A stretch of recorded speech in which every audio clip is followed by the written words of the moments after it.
time for EEEZ Around the Table with your host, Easy, who I'm pretty sure is easier than me. Earmuffs, kids. Adults only. Just the way I like it.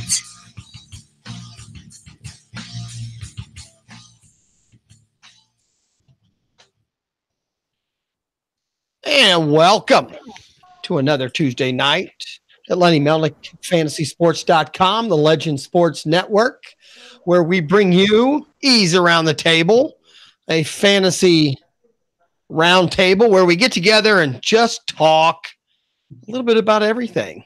And when I mean everything, I mean everything. We have talked about everything.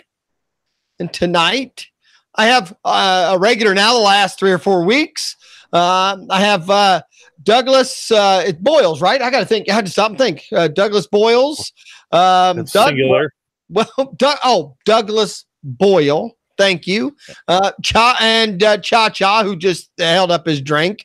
And I'm drinking nothing fancy tonight, but I do have my Ohio cup, my Ohio State Buckeyes cup. It's just I'm just having coffee. Just having a coffee this late at night. Cha-Cha, is yours coffee too? Are you one of those people who can drink coffee late at night? Yeah, I could drink at any time and just go right to bed. See, I sleep good, but I worry. I sleep so good that I worry about drinking coffee. I drink till about 1 o'clock in the afternoon, and then I just kind of stop. Because trust me, every time for some reason I don't sleep, I always blame, I knew I shouldn't have drank that cup at 1:30. Even though I went to bed 12 hours later, I'm sure it's not in my system anymore. I filled it. I filled it up with coffee, and then I decided not to have it because it was from this morning's coffee. It was in the pot. I said maybe I better not have that. I may not make it through the telecast too long.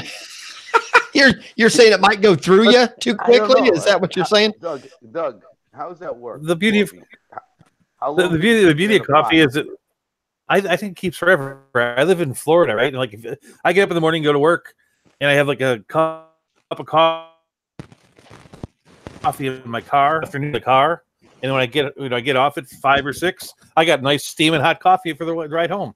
I don't think it goes bad ever. Okay, now, but I got that question of Cha-Cha, how it works, more like how does it go through your system, not how long it stays hot or cold. I think Cha-Cha's question was more, how does coffee work in his body, not the thermos or the thermal cup.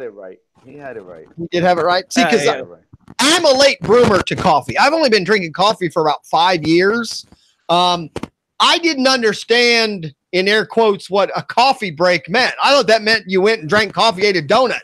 I didn't realize that was 35 minutes later that you were, in the toilet. Coffee can clean you out in a hurry if you're not used to it. That is true. You don't want to. Right. You don't want to drink too much coffee. Right. It's good, but sometimes it's what you need, though. It's what you need to go, really. Right. It makes life easier because you're gonna drink. I'm drinking it anyway, so it kind of kills 2 birds with 1 stone for me. I got you. It serves a double purpose. Yeah, all right. Well, that's good. Well, we have Cha-Cha from does Section 8 on no schedule. We have Douglas Boyle that does the Saturday show at 10 o'clock still, right, Doug? It's going strong, 6 weeks. Yeah, and now we have Mr. Fisticuffs joined us. I can't tell what the hell he's doing or where he's at. We know what he's doing. He's got the long beard. It looks like he's going through an airport. Oh, no, he's at work. He's cropping. He's cropping. Yeah, I just finished harvesting this freaking crazy amount of weed. Look at this. It's all chopped and hanging in freaking stacks. That's what I've been doing for 2 days straight. I'm literally so tired right now. I'm on fumes. Yeah, that's what I do, man. Really? Yeah, I work like 90 freaking hours a week, man. That's all I do is work, I feel like. But now, isn't that, I'm going to use the word farmer. I think, do you consider, an agriculturalist, a farmer? But every farmer I've ever known, unfortunately, there's the planting and harvest are 2 of the most busy times, right? Things have to be done. Things have to be done on a timely basis at that point. That's correct. And this is harvest time, I'm assuming, based on the size of those don't look like seeds to me. So I'm assuming this is harvest time, not planting. Yes, sir. Everything just finished, man. I'm super excited. Now I'm in the process of making new baby plants for the next run of stuff. You can see I got like little guys right here that I'm doing. So. Little guys. All right. Yeah, or little girls, I guess. Status? What's that, buddy? Have you ever used a status to join farmersonly.com? Oh, hey, that's true. I guess that would work. That would work. I don't think my wife would be too juiced about that. Well, who knows? Maybe they just have a fantasy league over there. Maybe, you could just, farmers only fantasy. You need people to test it out. I'm right here in New York. Cha-cha, I got you, dude. Don't trip, dude. You live in New York, right? Yes. Yeah, I got you, dude. What's the legality right now in New York? Where's New York on the marijuana law issue right now? Not yet. No. Not even medical. Not even. See, we have medical now, but I think Jersey has medical. I don't know if we have it yet. I don't think we do. All right. Yeah, New York. We just started getting medical in Florida, and they're still trying to make it hard. They haven't figured it out yet. Hard to get. Yeah. All right. Yeah, I'm in Oregon, man. I'm in the heartland of where they make it all, and there's too much right now, and it's ridiculous. Wow. I'm looking forward to the national laws where we can actually start to export to you guys' states. Right. Yeah, now, that would be fantastic. I mean, again, I know we didn't start as a marijuana show. Sorry, man. But I do have a question, though. I mean, then because it's legal now, what's the distribution system right now? Do you have to find someone who's willing to put it in their store, or do you find somebody that goes in between you and the stores? Both. I can do both. Okay. Yeah. All right. So the law at least allows you some flexibility, or at least find a way to get it out. All right. Well, that's the other issue is with marijuana is that it's still like illegal on a federal level. So who do you bank with? Because banks can't hold your money, right? It's really funny you say that our bank account got shut down 4 days ago again for like the fourth time. I worked for Chase for a very long time, so I know the other side of the coin. I would deposit in Maxwell House. It's ridiculous, but you know what? But if you want to pay bills, deposit into Maxwell House. Our biggest problem though is paying bills online or ordering supplies and things like that. You have to have a bank account. Okay, I'm just saying. I got a pain in the bud. Yeah, that's great. All right. Well, thanks for coming to another round table. Which I got to tell you, and again, me and Cha-Cha talked. I don't think it was a personal conversation totally, but I do admit that the round table has surprisingly taken off. My viewership, my listenership, everything, the round table. Yeah, poor me and Chris, we've been doing it a year, but the round table, just have a few yahoos on every week and boom, people will actually watch and listen when you're just talking a bunch of bullshit. I've been amazed. Let me ask you something. Do we have any, honestly, do we have listeners besides Lenny's chat? You mean on my YouTube channel? Well, all together. And again, from what stats I keep track of, my downloads, the people who listen live, and the YouTube viewers that watch it either live or recorded. Obviously, I'm technically not sure how to even figure in how many people listen because of Lenny. I don't even know. I mean, obviously, I'll see how many people are in the chat room, but I don't know how many of them are, doing whatever. This show now, after last week's roundtable, which each one gets bigger and bigger, we're almost to 100, which seems small compared to people, but me and Chris did it for a year. We're not even close to 100. That's really good. I'm excited, and yes, maybe, I've started this based on no rules, no regulations, but in the future, there is my couch potato, my love of my life. And he probably has to sit down because I shoved a basketball in his Yahoo last week, but that's a whole nother story. I'm just the greatest basketball fantasy player of all time, but that's a whole nother thing. We know. And Chuck has a lot to do with it, obviously, because the round table is, in my opinion, in a few little podcasts to start, to have almost 100 people watch or listen to your show in less than a few months, or roughly. Actually, I don't know when I started this. I think I started it. I don't know. Chuck, when did we start the first one? I really don't know. I've never kept track because I didn't even record the first few. I want to say it was probably in like September or something like that. Was it? I think it was. I think the first few, though, I didn't even record. We just did it. I mean, I didn't even do them on YouTube. No, I think I did YouTube originally. That was the only. No, I don't think I did it YouTube because I think I marked them as adult conversation. I think the only place you got them originally was just on the chat room, if you were there. But like I said, roughly 100 people now, and each week I'm gaining 10-ish people. I mean, it really the last 4, 5, 6 weeks have really bumped up. So I have a lot of relatives, so you're getting a lot of them. Well, maybe it's Lenny. Lenny does pump it up a little bit, and I don't know. I mean, hey, I know Lenny. Lenny pumps everybody up, and I appreciate it, and everything. If you're watching on YouTube right now, it says 2 people are watching now, and I think it's me and Easy. Okay, no, I don't even have it on right now. So normally I would. I didn't do it. I've gotten confident enough. I know. So yeah, live I don't have it. But I think last week to the other guy, whoever you are. Yeah, I think last week you being up there. Yeah, last week we got just about 30 views, which was the highest yet. And again, so that's 30. And then, like I said, I had about 20 some that downloaded it on iTunes and Spreaker and some of those things. And all that. So, hey, I'm excited that people actually listen to this stuff. So we do have to every once in a while talk about something that's interesting, I guess. So that's why I'm going to tweet you out right now. Tweet me out, right. And which me and Lou have said that a lot. Everybody on this network needs to be on Twitter, and they need to tweet and retweet people's shows a little bit, because everyone has a few random listeners, just followers that don't, follow somebody else that's on the Legend Network.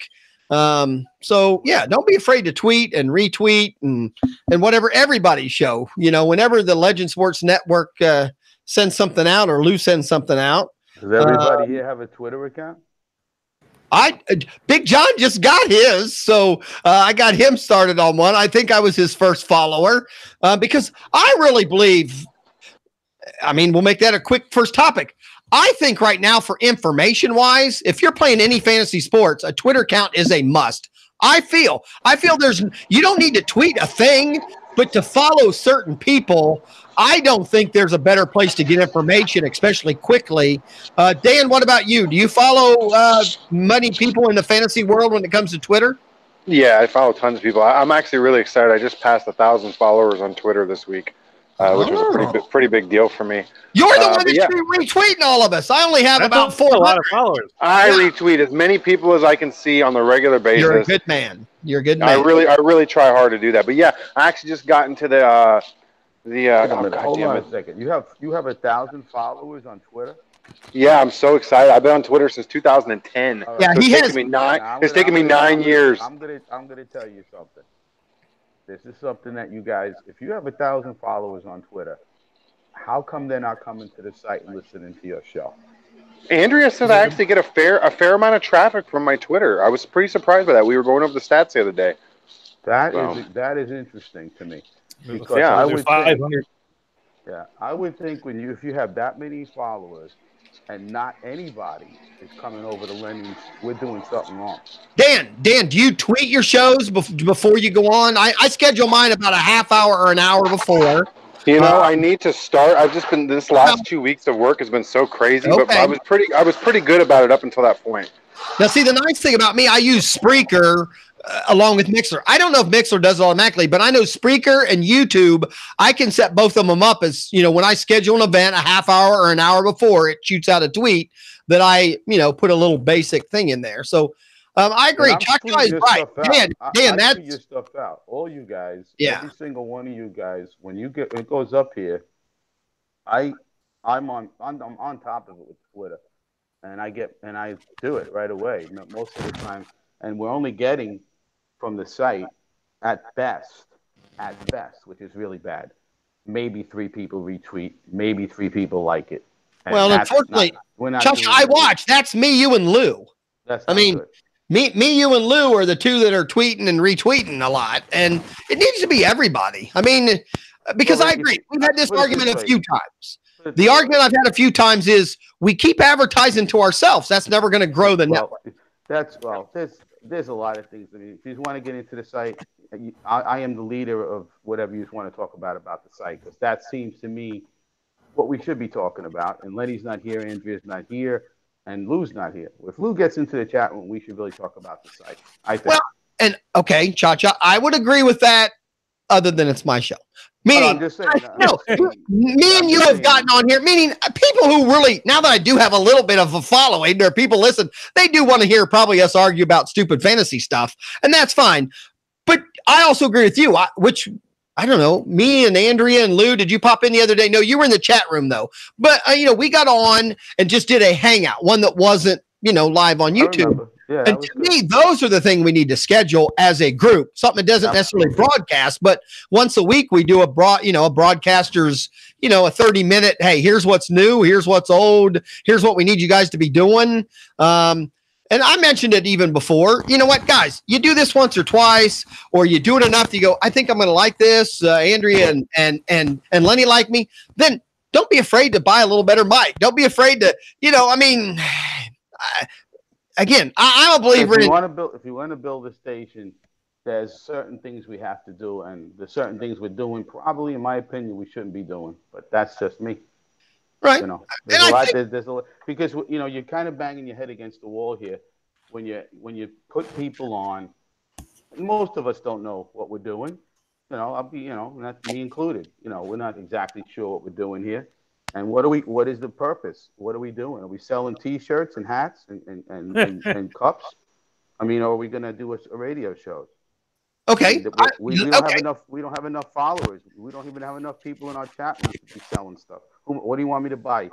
An easy T-shirt and a Big John T-shirt, or come on. I mean, I understand that, but I also know enough about marketing to know you can't sell 100 T-shirts until you sell the first one. So I don't necessarily have a problem with that. It doesn't take away. But at the same time, and then in Cha-Cha, I think we're similar. You know a lot about fantasy. I know a lot about fantasy, but we both like to entertain people also. I mean, that's part of what me and you like to do. Exactly. There's nothing wrong with that. I've listened to plenty of boring, fantasy shows that at least had enough information that I went, okay, I'm learning something, so I'm going to keep listening. But overall, it was a tad on the boring side. So there's nothing wrong with that. That's 100% right. But there's things like you can do. I mean, I've seen some things happen on this channel that are in a good way. I've seen Chuck and Andrea do a show together. That works. I've seen Dan do his show with Dave. It works. I've seen Doug and the Professor. It works. Certain things work. Why did they work? I agree. Why do solo shows on this channel not work? And you guys can tell me they do work, and I'll tell you they don't. They don't. Solo shows are the hardest thing in the world to do. Right. I mean, the reason why people listen to this show is because with 5 different voices, you're not too far from the next either entertaining or informative bit. Some people can do. I mean, you think about, Lenny does solo, and I used to always say before I joined up with this group that he's probably the only solo guy I can actually listen to. And I know it's just a trick of the voices, but the truth is he's not all that solo because he spends a lot of time with the chat room. Right. And he gets it through the chat. He also has 26 years of experience. Going solo with that experience is different also. Yeah. I'm not like, it's hard to compare Lenny to all of us. He's been doing it a long time. You can take it out into almost any other, like you listen to other sports radio, listen to other radio shows together. The people that do shows completely by themselves. I mean, even Howard Stern has 3 people around him, Sure. So that there's a conversation. Those guys have to bring to the table like 3 hours of preparation to get through an hour because there has to be information after information after information. And because all of us are doing this as a part-time gig, except for maybe Lenny, who's retired, right? No one's going to be able to do that for 2-3 hours, probably let alone an hour. Yeah, I agree with you. It's like there really shouldn't be. That's what I said. It's like there's enough of us out there. I do 1 hour on Saturday, and I think my show is decent, and it's getting better every week. I could do 3 hours, and I actually said that like why not? Part of the reason I come on this is so I can have an interactive talk. And I do something that I don't normally do, which is I could talk fantasy and other sports. But if you and me, Cha-Cha, wanted to get on Wednesday, and then me and Lou on Friday, and then maybe you and Lou on Thursday. Just by having two people in those spots, we're going to be making people commit to more time. But right, all those shows would be more. And you kind of said it there, and maybe I'll go that way with Cha-Cha. And then I do have a question quick for Chuck. JJ does a great job solo. So, I mean, I'll give him a little credit. I mean, he does great. Actually, he's pretty good. I would say we have a few hour-long solo shows that if they were a half hour would be much better. 100% true. Because some of them try to stretch the information a little more than it goes to fill that gap. Even Lenny knows to go about 45 minutes. Yeah. So I agree there.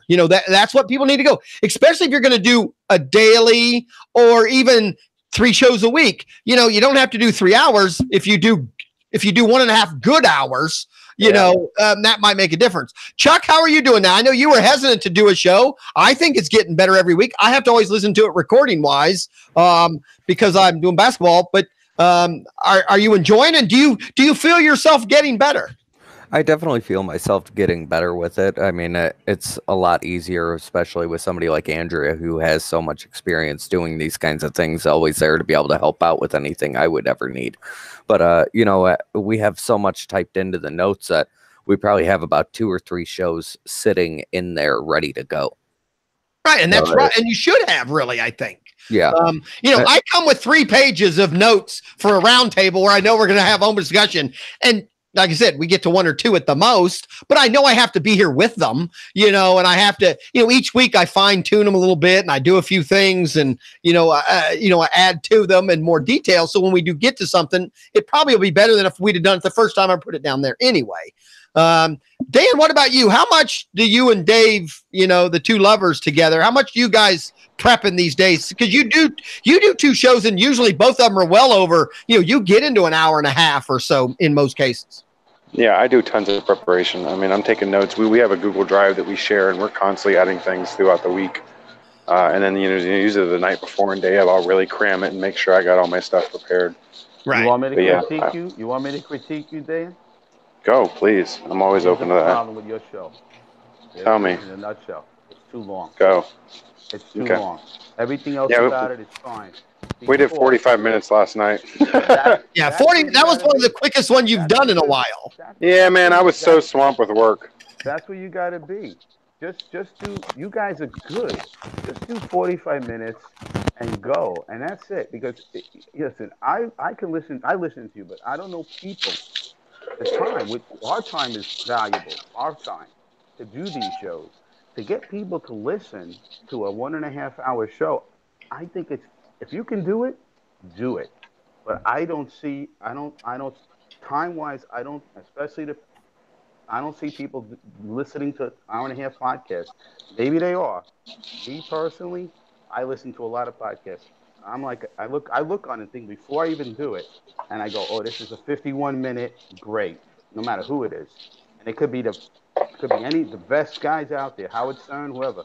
51 minutes, 58, and I'll. See, I've heard that a lot, Cha-Cha, and I go both ways on that. I'm not going to say you can't entertain somebody for more than an hour. It's back to this show. I think this show, because of what we do, is a little different because it changes and all that. But I'm technology enough to know every MP3 player or podcast player or anything, unless you're listening live, that's a little different. But when it comes to what I consider a true podcast, which is something you listen to later, you know what? I can skip. I mean, if they're talking something I don't like, I'll move forward or I go back and forth. So I don't, but at the same time, I've listened to a few podcasts where I'm like, oh my God, he was right there. And man, if he'd gave me 10 more minutes, I'd have been more excited, because he was on a time crunch and had to go. And I'm like, oh man, I could have used another 10 minutes. So I still believe if you have good information, spoken well, in an entertaining way, time isn't 100% an issue. And again, I'm not knocking people here. I'm one of those guys that's just trying. But if you do, if you think you're struggling or you're having trouble filling an hour, bang out a half hour. Make that happen first. Me and Chris early on couldn't do as much. And now me and Chris could also go on for 2 hours if we wanted. But part of that's me. So, you know, I agree with that a little bit. But and I know in the chat room, you know, DK Lou said Lenny is the reason we're here. I believe that we are all here because we found Lenny, probably, and that's what makes it good. But my thing is, I think at least Lenny understands that this forum that he started needs a little boost. But I don't think, you know, he can't do 24-hour shows every week. He can't do, you know, he needs something else out there. So you got to throw some things out there and try to make some things work. And I've told that to Lenny and Andrea too. You know, at some point, if something's not working, don't be afraid to tell somebody. And I'm definitely one of those open. Like I said it last week, I've yet to have a troll. Don't be afraid to tell me something that's good, bad, and different, which I'll tell all you guys. I now have more YouTube people listening than ever on these shows, and I've yet to have one or two comments. I've yet to have a thumbs up, a thumbs down.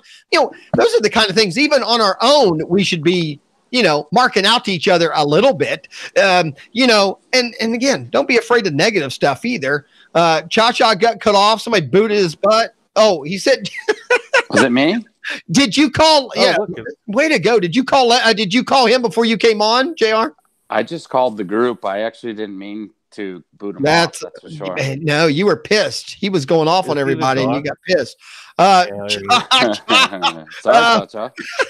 Can I'll put the link back in there. But how you doing there, Jim? I thought you were going to get to bed early so you could, you know, snow blow in the morning. I should be. It's snowing really bad here, but this conversation got me intrigued.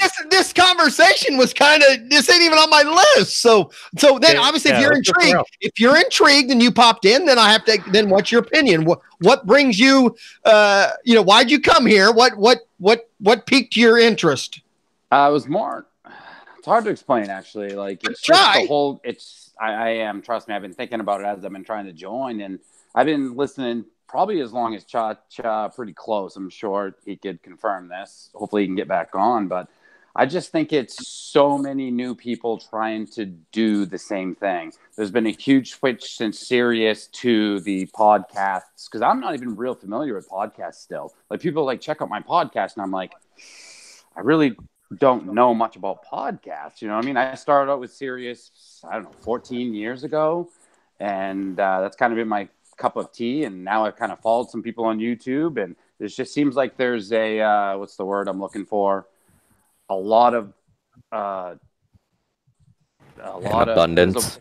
Thank you, of the same thing out there. Like I agree. I'm not wording it correctly, but no, I think that's right. I know what you're saying. There's an abundance of people that are trying to sound and be just like another person, which is kind of maybe what you're saying. I mean, I don't think Lenny even wants a whole day of people doing Lenny. You know, and I've said it before, I don't know if on this show or whatever, FNTSY, that network. The problem I have with them over Sirius is they don't have enough talent.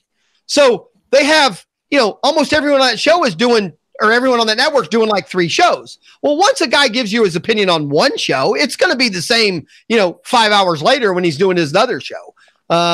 And I agree with, and that's kind of where with Cha-Cha, I get that too. If I'm going to listen to this network and everyone's going to just repeat what Lenny said in the morning, I won't listen, you know? So we have to have our own opinions too, and not be afraid to contradict each other, or say, hey, I know Lenny really likes, you know, I'll say Andrea really likes Bauer, but if you don't be afraid to say that, but bring a reason. Anybody? Sorry, Cha-Cha. I think I kicked you off by mistake, buddy. I think you did. Cha-Cha, you're back. Let me get your voice back up there a little bit. There you go, Cha-Cha. Go ahead. Cha-Cha, welcome back. Can you hear me? Yeah, I got you now. You can hear me? Yeah. All right. Okay. Go ahead, you guys. I guess I left off with my 45-minute special. That's fine. Then let me ask a question, and I'll start with Dan. We haven't heard from Dan here in a minute. Dan, right now, what is this network missing? Damn, that's a good question. Way to put me on the spot. I'm in the middle of watering. I had you on mute. That's a damn good question. I'm not really sure. I have to think about that for a little bit. All right. I'll go to Doug real quick. Doug, what do you think right now? I think I see you in the chat room pretty regularly. What do you think the network is right now missing? What is it missing? Yeah. I think that we don't know. I have this discussion with my host mates on my show, because the professor comes from a broadcast background and my familiarity is with podcasts, and the reason for being of a podcast is completely different from the reason for being of a broadcast, and we don't know who we are. It's like, are we a radio station? Right? Because if you're a radio station, a big part of it is filling time and beating numbers and doing a 22 doing a 7-minute bit, then a 9-minute bit, so you can fit in the commercials. And at the end of your hour or 4 hours, it doesn't matter if you have a complete thought, because you'll be there the next week or the next day. Whereas a podcast, I mean, the podcast is about having a complete thought. And because I hear Lenny always talk about, does anyone want to do podcasting on this network? It's like, if you were doing podcasting, it really shouldn't matter if you're some of the best podcasts I've ever listened to have been in the 3-4 hour range, or because they're so long, they break in half because they have to, because the idea in a podcast is you give a complete story. If you're a broadcast network, let me rephrase what you said a little bit. Are you saying what we're missing? Let me just say, are you saying what we're missing is an identity? Meaning, I don't think you said that, but it sounds like that's what you're saying. We're missing an identity right at the moment. Meaning, I think that at a fundamental level, easily, we don't know exactly why we're here. So maybe that's it. All right, and that's I don't know if that's true. I think it began as what most of, I'd say 70% of the people in the chat room love is baseball. And the problem is, to me, that's the problem at hand. And I hate to say it because I've been watching baseball for many, many years, but it's a struggle for anybody to grow any baseball conversation, because, anybody that's younger than probably 26, you hear baseball, they think, well, it's a snooze fest. You know what I mean? So to me, it's a struggle to begin with, because what we, Lenny, me, Cha-Cha love, like I said, I've been listening 14 years now, is baseball. And I talk to people, coworkers at work. It's tough. And I know we're trying to expand, but I think what at the beginning was, I was here a year ago or so, a year and a month ago, and it did start out for me as baseball. It was like, that's what I loved. And I just came to the network immediately because it was what I wanted to hear all the time. We're a rare people in life and sports in general, I think. All right. I agree with that. Now, that being said, I'm not the baseball guy in the group. I started listening to Lenny on Sirius when I played baseball. After becoming a fantasy football guy, I thought I'd get into baseball, and then I've done baseball like 3 years, which is how long I've now been listening to Lenny.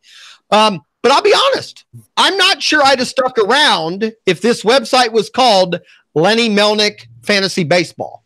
I wouldn't have stuck around. The fact the website's called Lenny Melnick Fantasy Sports kept me here, meaning I assumed after baseball season I was going to get more. So, and now we do actually. I mean, actually, there's now a little more of everything, but I do think some of the baseball guys on this chat room or website or whatever kind of don't like that. I mean, I think there are some people that just turn it off immediately, but because I can roll with, I am a believer in fantasy information rolls over from one sport to the other anyway. You can learn something from a baseball fantasy guy that helps you in your football stuff. So I don't think you can ever stop learning. But Chuck, let me go to you. What do you think as a network? And go back to Doug's thing just real quick. Sorry. I have said that a few times. I try not to use the word podcast. And I might be one of the few on the network that literally has a podcast, meaning you can go to iTunes and download my podcast. I still think we should be calling these broadcasts because they're broadly available. You can see them on the web, your phone, computer. There's multiple places you can do them. We do broadcast here. The word podcast, I do think, is a pigeonhole word. So I try to stay with it a little bit. But, what we're doing here is broadcast and hopefully information to help fantasy people and baseball people. So, Chuck, what about you? What do you think as a network? What do you think we're missing right now? What would you go, man, great, this is going to happen tomorrow? I think our biggest thing would be just getting another show that's like Lenny's. That's the big hook of bringing people in. Another name, then. Another name's what you're saying. I mean, it doesn't even necessarily have to be a big known name. But isn't that the difference? Somebody, I mean, we have some knowledgeable people. It does. No one knows who they are. And that's true. It does help. But even somebody like JJ, if his show would take off, right? Even though he's a solo person, I'm just saying, whether it's somebody from internal that their show starts to take off, or Lenny does go out and find somebody that's a big name and pull them in. But either way, that's the following we lack. If we could get another 2, maybe 3 shows that get a bigger following to them, it could really boost everybody else's following. Right. I agree. I love JJ's show, and I hope it goes somewhere. I hope it, I mean, I would never, but I would admit, if JJ's show was called, and I'll just use it because it's popular with this group, if it was called Craig Mish at 2 o'clock or whatever, it'd have more people watching or listening. I mean, you're correct. But again, I know what Cha-Cha's doing. He's showing the money. I know you're not, you know, but what I'm saying is JJ is just as good, but you know, JJ even says he's been doing it for a year. You know, he's not as good as Craig Mish. Okay, and I'm getting that, Cha-Cha. I understand that. But for what he's been doing a year and on our network, he gives a lot of information. So he does. Yeah, you know, I enjoy that. Dan, back to you. Did you come up with anything you think that you would like the network to have on it, or that you think we're missing? Advertising. Okay, now that I take it. We could be advertising on a lot of different. We could be advertising on Stitcher and iTunes. We could be advertising on Twitter. There's definitely outlets that we could be targeting people that are in our genre that we want to get out to that we're not necessarily getting out to. I'll put that right back in your plate. Somebody with 1,000 followers should be tweeting their show. That's advertising. Go look at my Twitter. Go look at my Twitter feed. That's what I do. I know. Dan, didn't you kind of contradict that earlier by saying they shouldn't be selling merchandise? Because isn't that advertising too when somebody's walking around saying, Legend Network or something like that? Check the tape, Chuck. That was not me, sir. That wasn't Chuck. Check the tape, Chuck. Okay. All right, now. Sorry. I agree with Chuck. All right, Chuck. Lenny is out there wanting to know if we're not happy. That is not why we're having this discussion. We're just. I think we're the right group of people to give some of our opinions on what we want to see here, because we're all committed to, if not to have, a show, we're at least all committed to listen to a lot of these shows. So, no, I mean, Lenny, no one's really complaining. It just kind of came up as a topic of, what would we want to see? What would, make the network bigger or better? But we are going to move on, and I'm glad Jim is here I think we lost him. No, Jim's here. Because here was the main topic I wanted to discuss today, and I think we have the right mix here, because the big news this week has been baseball and changing a few rules to make baseball better. I've heard that on multiple sports talk shows. They've talked about it. It's been on ESPN, this website. We've had multiple people talk about it. My issue is none of us are going to change it. But what we can do or can change is, and I'm going to word it a different way, and I'll go down the line, and I will start with Jim first. Jim, what can we do to make fantasy baseball better? Because to me, that's something we can do, and I believe making fantasy baseball better will also bring a few fans to baseball. And unfortunately, I think there's too many stats guys that are sold on the only way to play fantasy baseball is big in-depth stats and a lot of rosters and a lot of things. And I think that's why kids aren't playing it. So I'm going to ask all of you, Jim, what do you think we could do to make fantasy baseball more attractive to get some of those football people back? I don't know if that's actually a true comment, because I didn't pay too much attention to people speaking this year about football, because I think it's fairly easy. But I heard the air yards comment many times, which I don't quite understand what that is, but it made me think of baseball. It's tough. To me, baseball, it's just it's not that long for me, like all of us, but football is just as all baseball players say the same thing, because I'm the football guy. All baseball players say the same thing.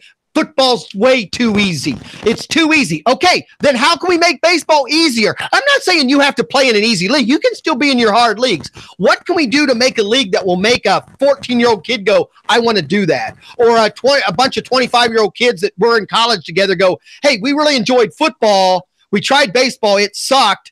But how can we get them to try it again and have fun? I'm not sure that's even possible, to be honest with you. As I've gotten older, and now I have an 8-year-old kid that's going to be 9. They just want everything so quick. Okay. It just seems like it's. I don't know what you could do. You can't.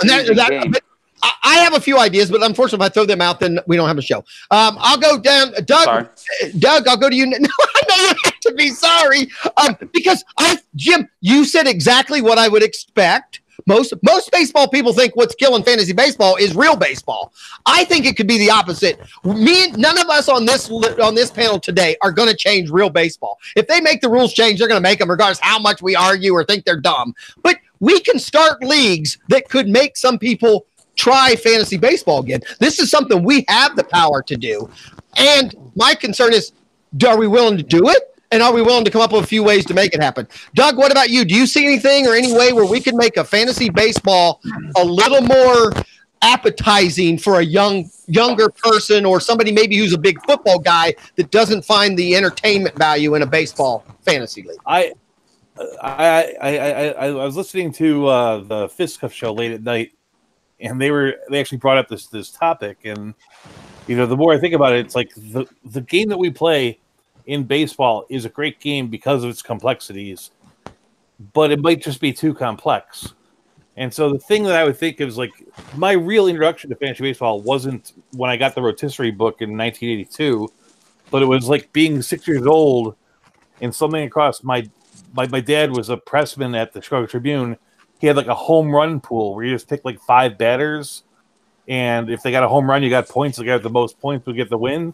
It's like, what if we simplified the league to just the glamour parts and have like a home run and strikeouts league? You could put a GIF on Twitter of every home run, every nasty strikeout. It's not complex. I mean, you have to do something to kind of balance out the fact that some pitchers only pitch 60 innings and some pitchers pitch 150. But make it easy and give them like a path into the harder stuff. All right, Chuck, I'm literally going to say the same thing. Hold on. I'm going to say the same thing. What Doug said. I wrote it down. Simple it and dumb it down.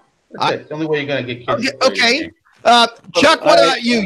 Chuck might be the youngest guy on the panel. Chuck, what are your fantasy baseball, or have you been in leagues where people have quit playing because they didn't find it as entertaining as football?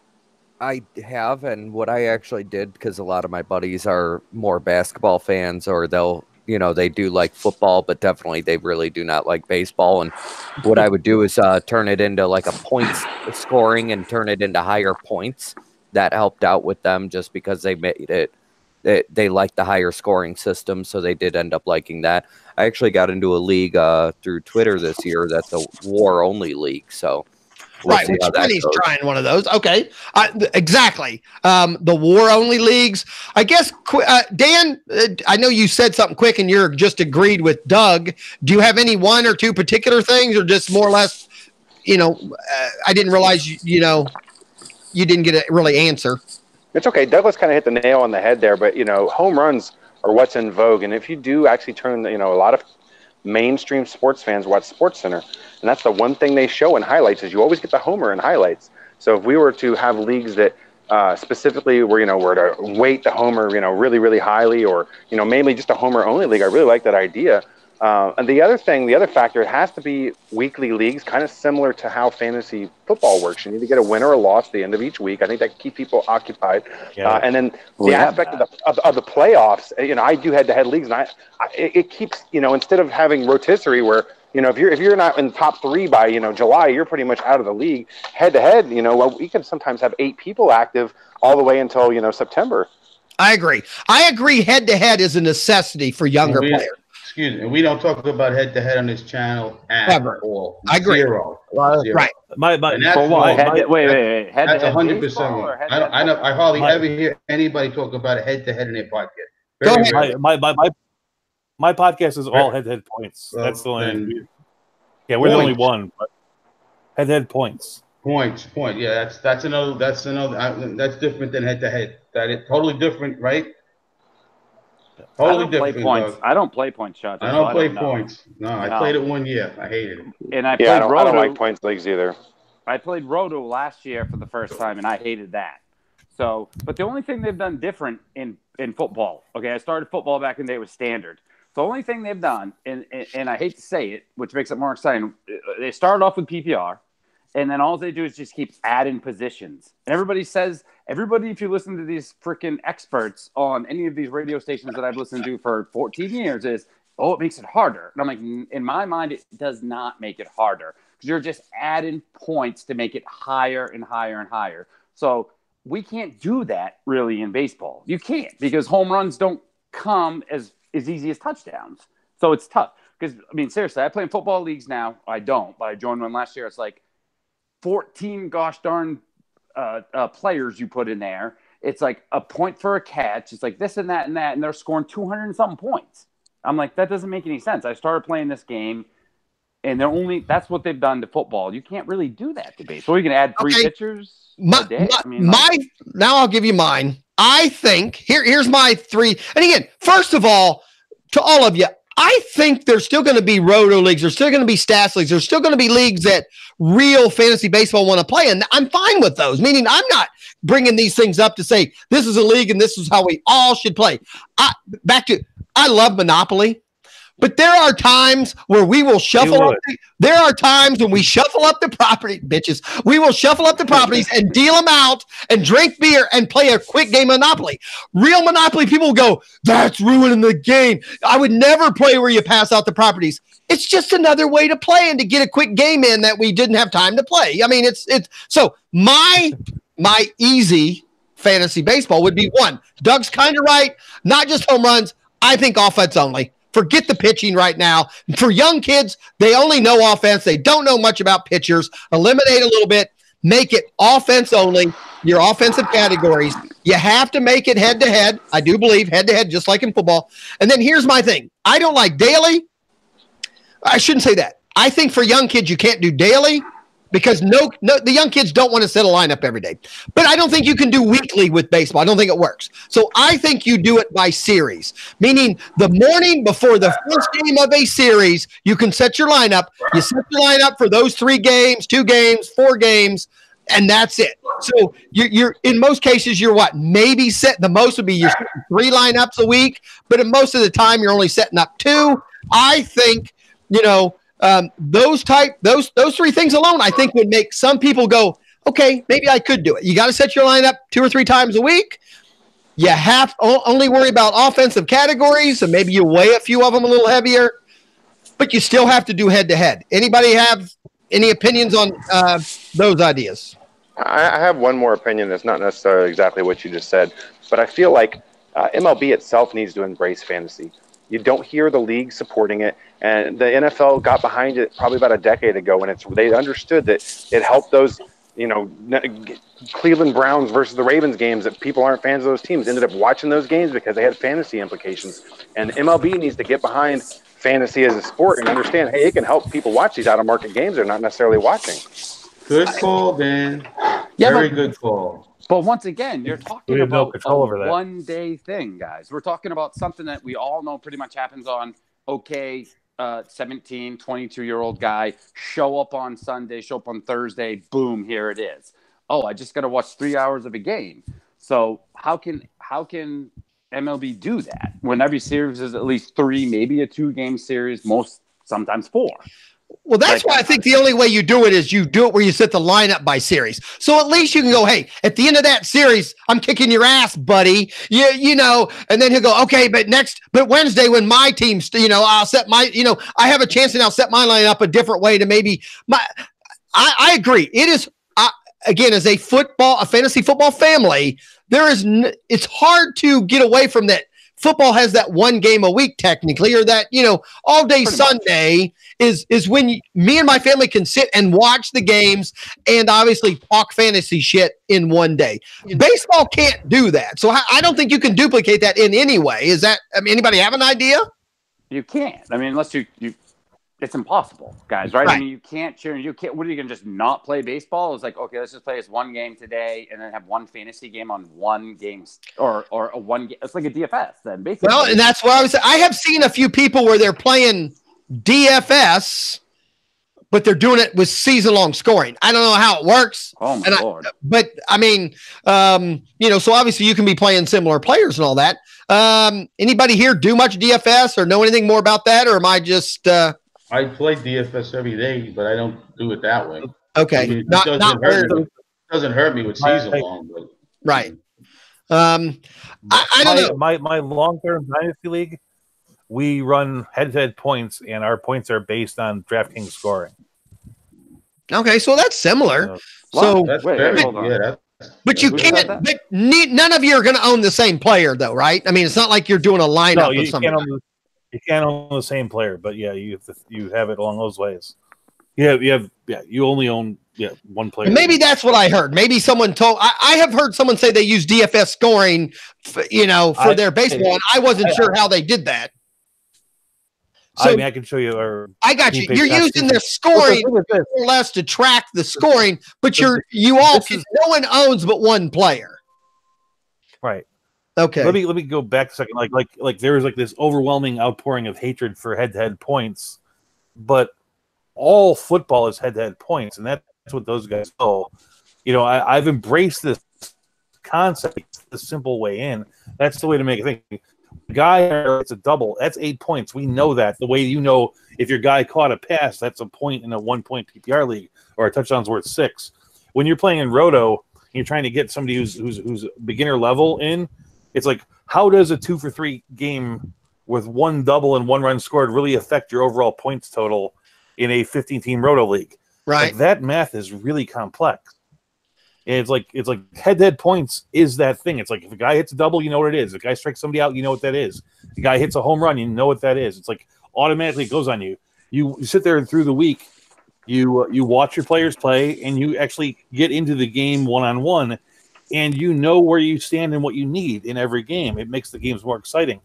And I like the DFS scoring because it does amplify the hitting. You get 10 points for a home run, 8 points for a double, as opposed to just like one check for each of these things. It's an exciting league to be in. And it's actually one of the things besides joining something like this that has sort of reinvigorated my enjoyment of fantasy sports after being part of this whole thing. But again, what started this was I was hoping not for us to tell us what we enjoy, because that's the problem. We already enjoy it. We're not the customer that I'm trying to find. No. I'm telling you that if you take an average fantasy player on the street, he's played 9 out of 10 times in a head-to-head points league. If he's That's what he plays. No, because 9 out of 10 people play football and almost nothing else. Right. So it's like you can't go. We got to drop the standard that like those guys are idiots for playing that game. That's the thing. The truth is, Roto is there is a beauty to what you're doing there, but it's a prolifically dull game.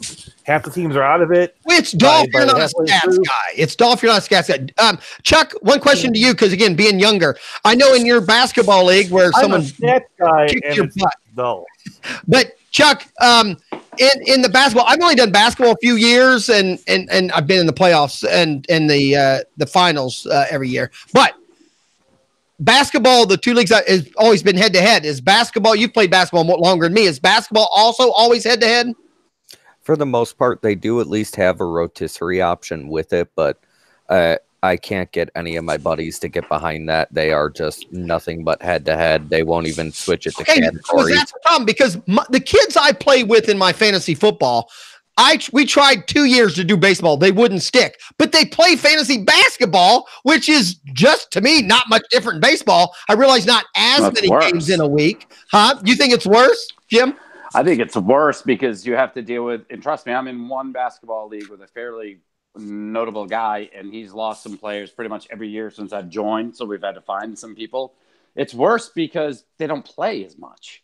So like tomorrow night, and I'm sure, sorry, I don't know his name because my phone's messed up, but you might have to set your lineup, and 4 guys might be like, well, I'm going to sit tonight. So to me, baseball players generally don't do that. So it's almost more it's almost more pulling your hair out, driving you crazy than baseball. And I'm sure he'll agree with me that.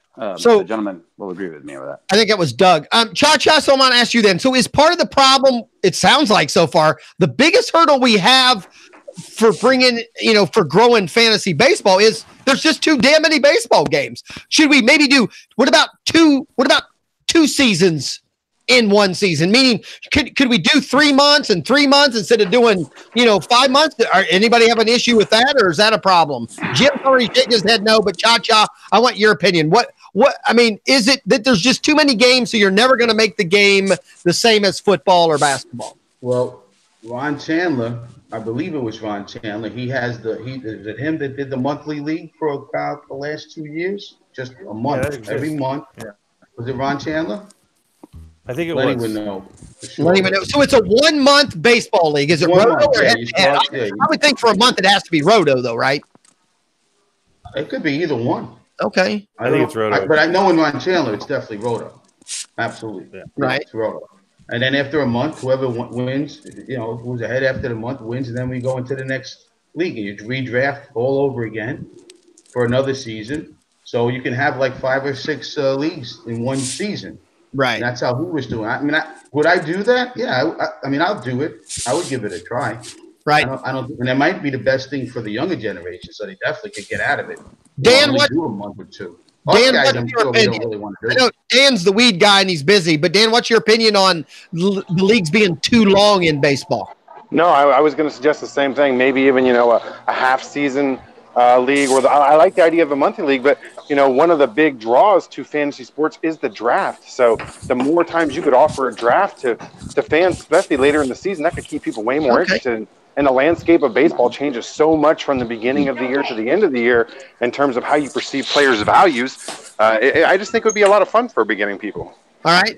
Jim, let me ask you a question then, because you shook your head no, maybe, or maybe I misread that. Maybe it was just snowing up there in Maine. But what do you think?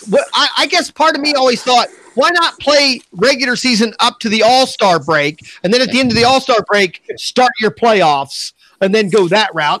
That cuts it down a little bit. Or what about playing 2 seasons where you play up to the All-Star break, you get points to a point, and then you redraft over the All-Star break and start a second half and then combine your points at the end? I thought in my head, I've always thought maybe that'd be a different thing, because like Dan just said, drafting is fun. Any opinion on either one of those? See, to me, once again, you're already, when you say a month, to me, a lot of these younger generation, I'm not trying to put down a younger generation, any generation, that's just too long. Everybody wants it like now. You have to prepare too much, think too much, check every day, and a lot of people don't want to do that. They want to get on. You wouldn't want to get around. You wouldn't want to play on the night of the All-Star game or the Home Run Derby. You wouldn't want to get all your buddies together, drink some beer, and redraft for the second part of the season. Wouldn't that be? I think that'd be kind of fun, actually. I mean, a big party at a bar. You're drinking beer and you're drafting for your second half. Yes, easy. Me and you think that would be great. But right. I mean, the majority of the world is probably not going to think that's great. And okay. Doug, getting back to your comments earlier, I'm not putting down I don't mean football's easy, because it's naive people playing it. It's just, you really just check, because nobody practices anymore, right? So all these freaking things that say, oh, no practice Wednesday, Thursday, it's just people, of course they're not practicing. Just check Saturday, Sunday morning. Plug your guys in. If they practice Saturday, it's just, it's easy. You know what I mean? It's just, okay, this is what I got to do. Why am I getting worked up about this? It's just easier to me. It's one day, 8 hours, 10 hours of freaking fantasy sports. It's just tough to get people. I love baseball. I love it. And we all do. That's why we're here. And I went through generations. I loved it when I was a young kid, but young kids don't like it anymore. And they took a big break. And now that I've gotten a little older, all these other sports just blah. And now I like it again. Now I like to sit down. And I'm sure a lot of you guys just sit down and watch a baseball game. 3 hours is not long. Right, not for us. 3 hours and a half. You know what I mean? Hey, don't tell Rob Manfred that. I will tell Rob Manfred anything that I want to if I ever meet him. Right. No one's telling J.R. Slice what he can say. Now, easy. Real quick. I think I got it figured out. I really do. Okay, I think I'm cracking. I was sitting there working, and I've been thinking about it. All right, here's how we're gonna get fantasy baseball across the young kids. You either include it in the MLB The Show video game, or you make it like a desktop item in their PlayStation. There are a notification that comes up when they're playing PlayStation. Hey, come do fantasy baseball. I said that the other day, Dan, because it's true. Madden, the game Madden sells more in the opening day, the first day it's released. They sell more Madden games than all the baseball games combined will the whole baseball season. I mean, the kids aren't even playing digital baseball. Nobody cares. I got another question for Cha-Cha, and then we'll move on. Cha-Cha, my other issue with baseball a little bit is it seems like fantasy football people, because when I talk to people who don't play, sometimes go, well, I just don't have time to watch all the games on Sunday. You definitely don't have time to watch all the baseball games, but baseball people will still play. Fantasy baseball people seem to have the understanding to know I don't have to watch all the games to know what's going on and keep track and to do my team. But for some reason, a lot of fantasy football people feel that if you aren't watching on Sunday, you're not going to be any good at it. Is that a stigma that we've put on the fantasy sports? Because I believe that too. Technically, you set your lineup. You don't have to watch a game on Sunday, and you still can be a pretty decent fantasy football player, if not just as good. Do you think that's part of the problem, too, that people go, I just can't do baseball because I can't watch all those games? I've heard that. Yeah, no, I don't think, I think that's part of it. That's definitely part of the problem. I mean, football, I don't know in this room how many of us actually watch a full football game on Sunday. Does anybody here watch a full football game? I watch them all. No, not them all. I'm saying, do you watch? So you go to the red zone. Yes. You watch I watch 1.5 maybe, but you're not watching. You're watching one game like the Eagles game, and then you're good.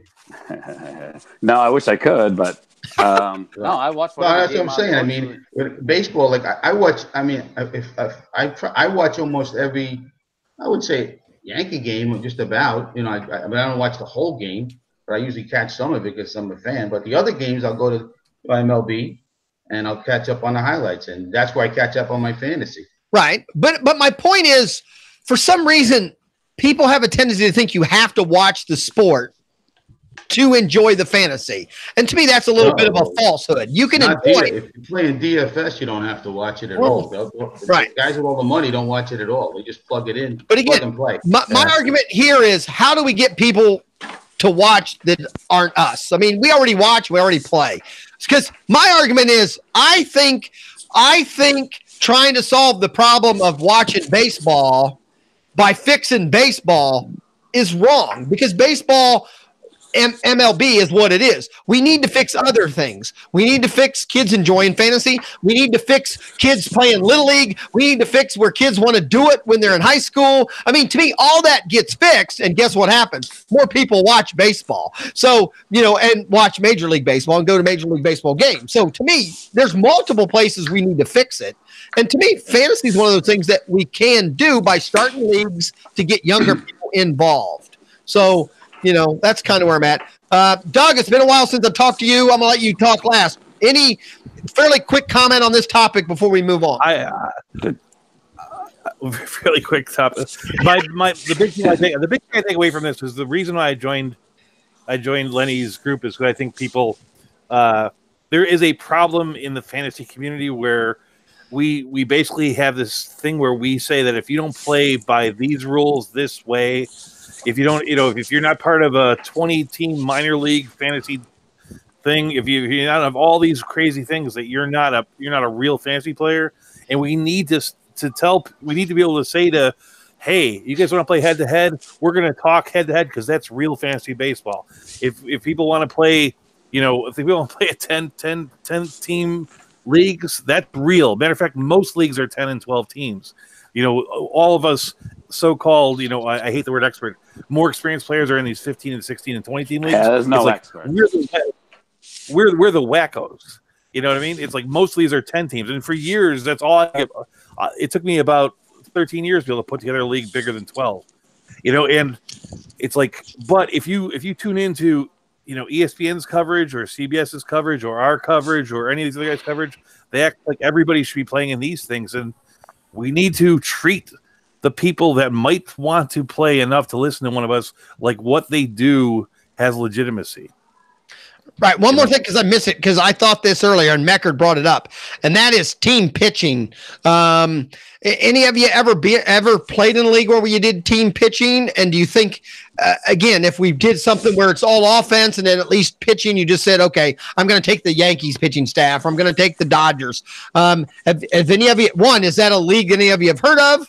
And do you think that's something maybe somebody could be able to deal with, where pitching was still involved, but it's a team thing rather than, and let's go the whole way. What about just fantasy team sports in general, where you pick a, it's a little hard with offense, but anybody played in a league with team pitching? Dan, what about you? Dan, sorry, man. I had a mute on them, and I have the phone in my pocket. I'm walking around working, but it takes me a minute to get to my phone.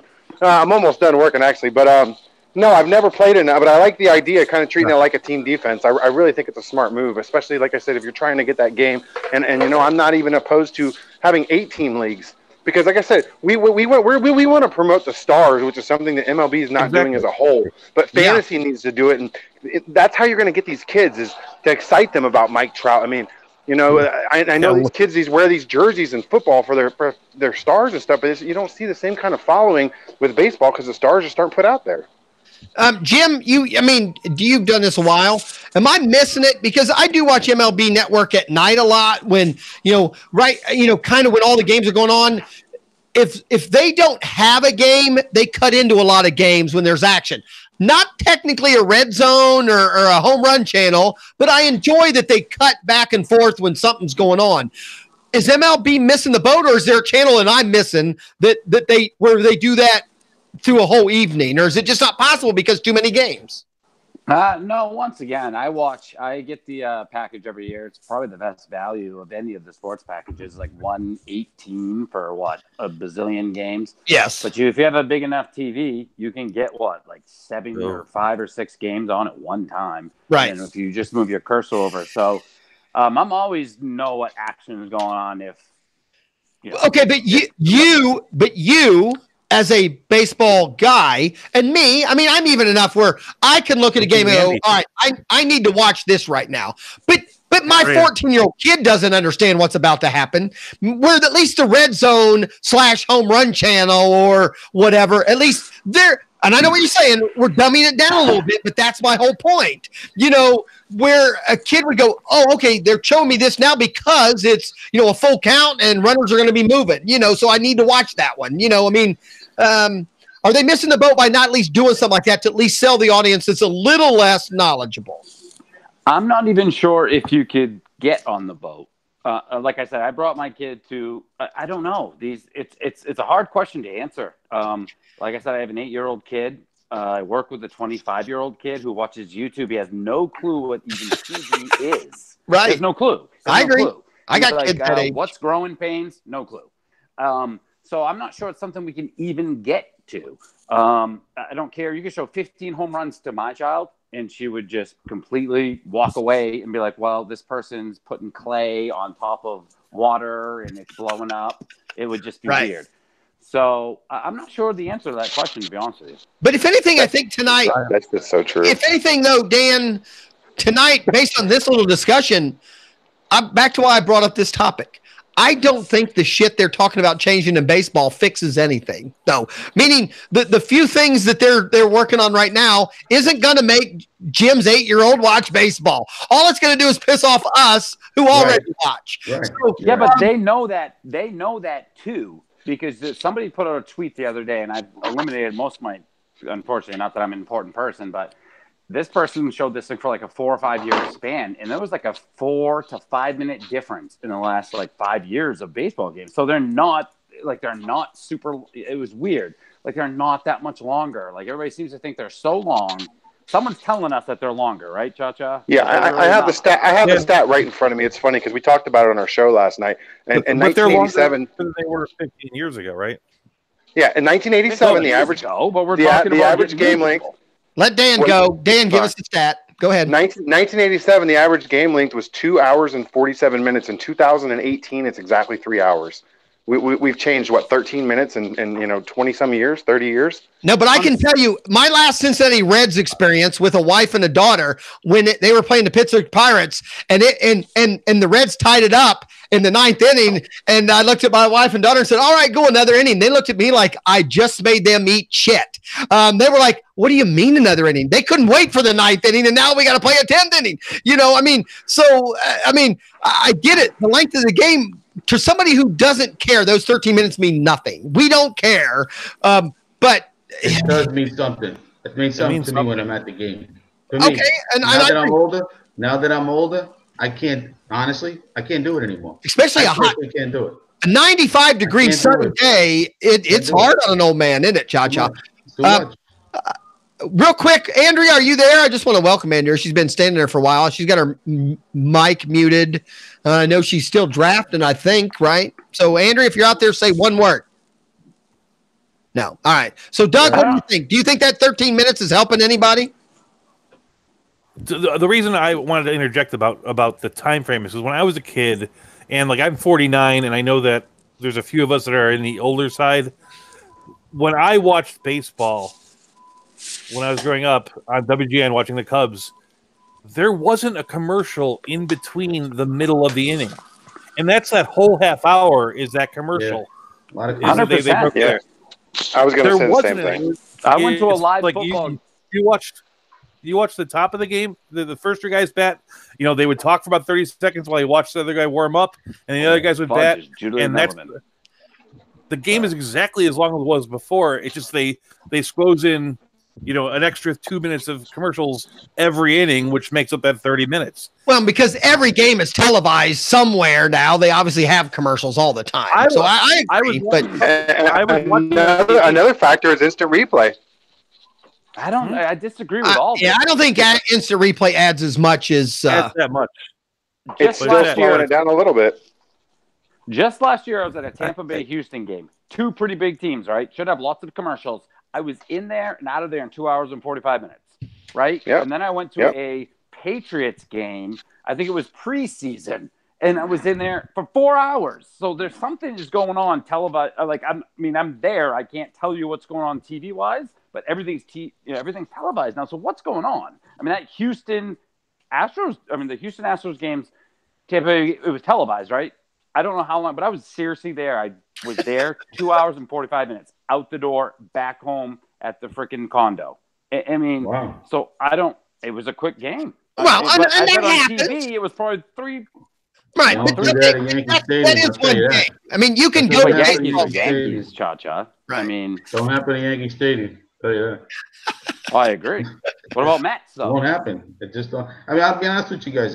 You can give me a free ticket to the Yankee game, which I get quite often. All right. It'll cost me, say I take, mass transit, fine. But if I got to pay, which I'd rather take my car, it still costs me $30, $35 to park. It's still going to cost me about $55, $60 to eat. And right. Free tickets are expensive to a ball game. They're not free. Another thing, only because Doug kind of hit on it. And Doug, here's the problem I have nowadays. A lot of us older people, and yes, I'm 10 years even older than you.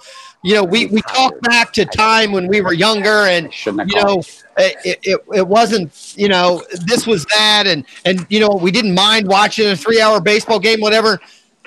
Kids today have a lot more choices, a lot more than we even can consider. So that 3 hours to them is much more valuable than 3 hours back in my day at a ballpark. There were my other options were be at home in a house with no air conditioning, be at home with a TV with 2 channels, be at home at a house that had no snacks, meaning 3 or 4 hours at a ballpark, 90 degrees, 100 degrees was still the best thing I could be doing. Nowadays, kids have a lot of better options. You have an 8-year-old, Jim. Am I not far off there? I mean, kids have a lot they can do now. Letting them do anything for 3 hours is hard. I don't care if it's even something they like. What? 100%. Sorry. Hi. Oh, Andrea's here now. Hi, Andrea. Oh, Andrea's here now. No, we talked to you. Was that me? We talked to you a little bit ago, and you didn't talk to us. I know. I was busy doing this, All right. Well, hold on. Let Jim answer his question. He has an 8-year-old girl. I want to know. Now I'm thrown off because my question was made that weird nasally noise. I know I'm nasally. So. My question is, with an 8-year-old girl, how do you do anything for 3 hours? That's all. I just want to know. She will play a tablet for 15 hours straight. Oh, tablet. That's so true. Competition. 100%. It's so true. Because I have 2 kids. Oh, it's ridiculous. Because Dan, let me ask you this, Dan. I know I'm older, and I think all of you guys are in my area too. Trick or treat was huge. Meaning, one, I didn't have free damn candy. My parents didn't buy me candy every time at Kroger's when I cried. So when I got that bag of candy for Halloween, we planned it out because that candy was lasting me 2 or 3 months. Nowadays, kids won't even spend 2 hours trick-or-treating. That's too much work for them. We can't even get them to spend 2 hours going around and getting free fucking candy, let alone go sit at a ballpark for 4 hours.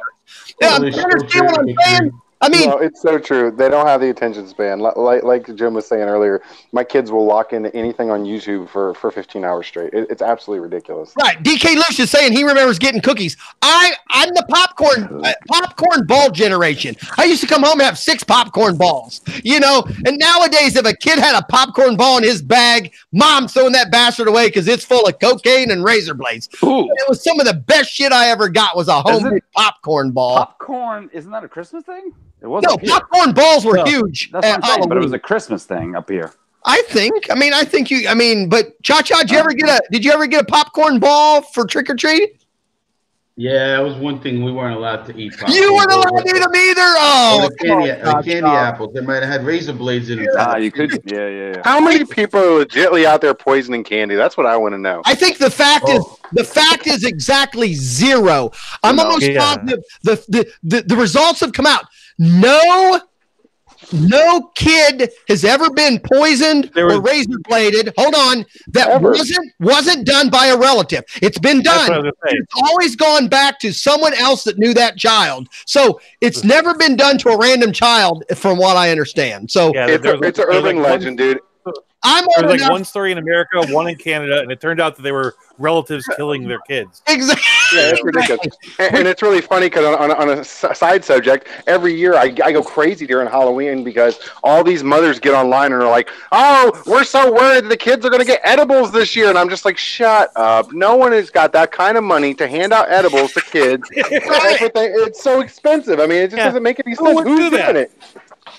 Okay. I used to shoot the candy corn right out of my ass. Okay. Great.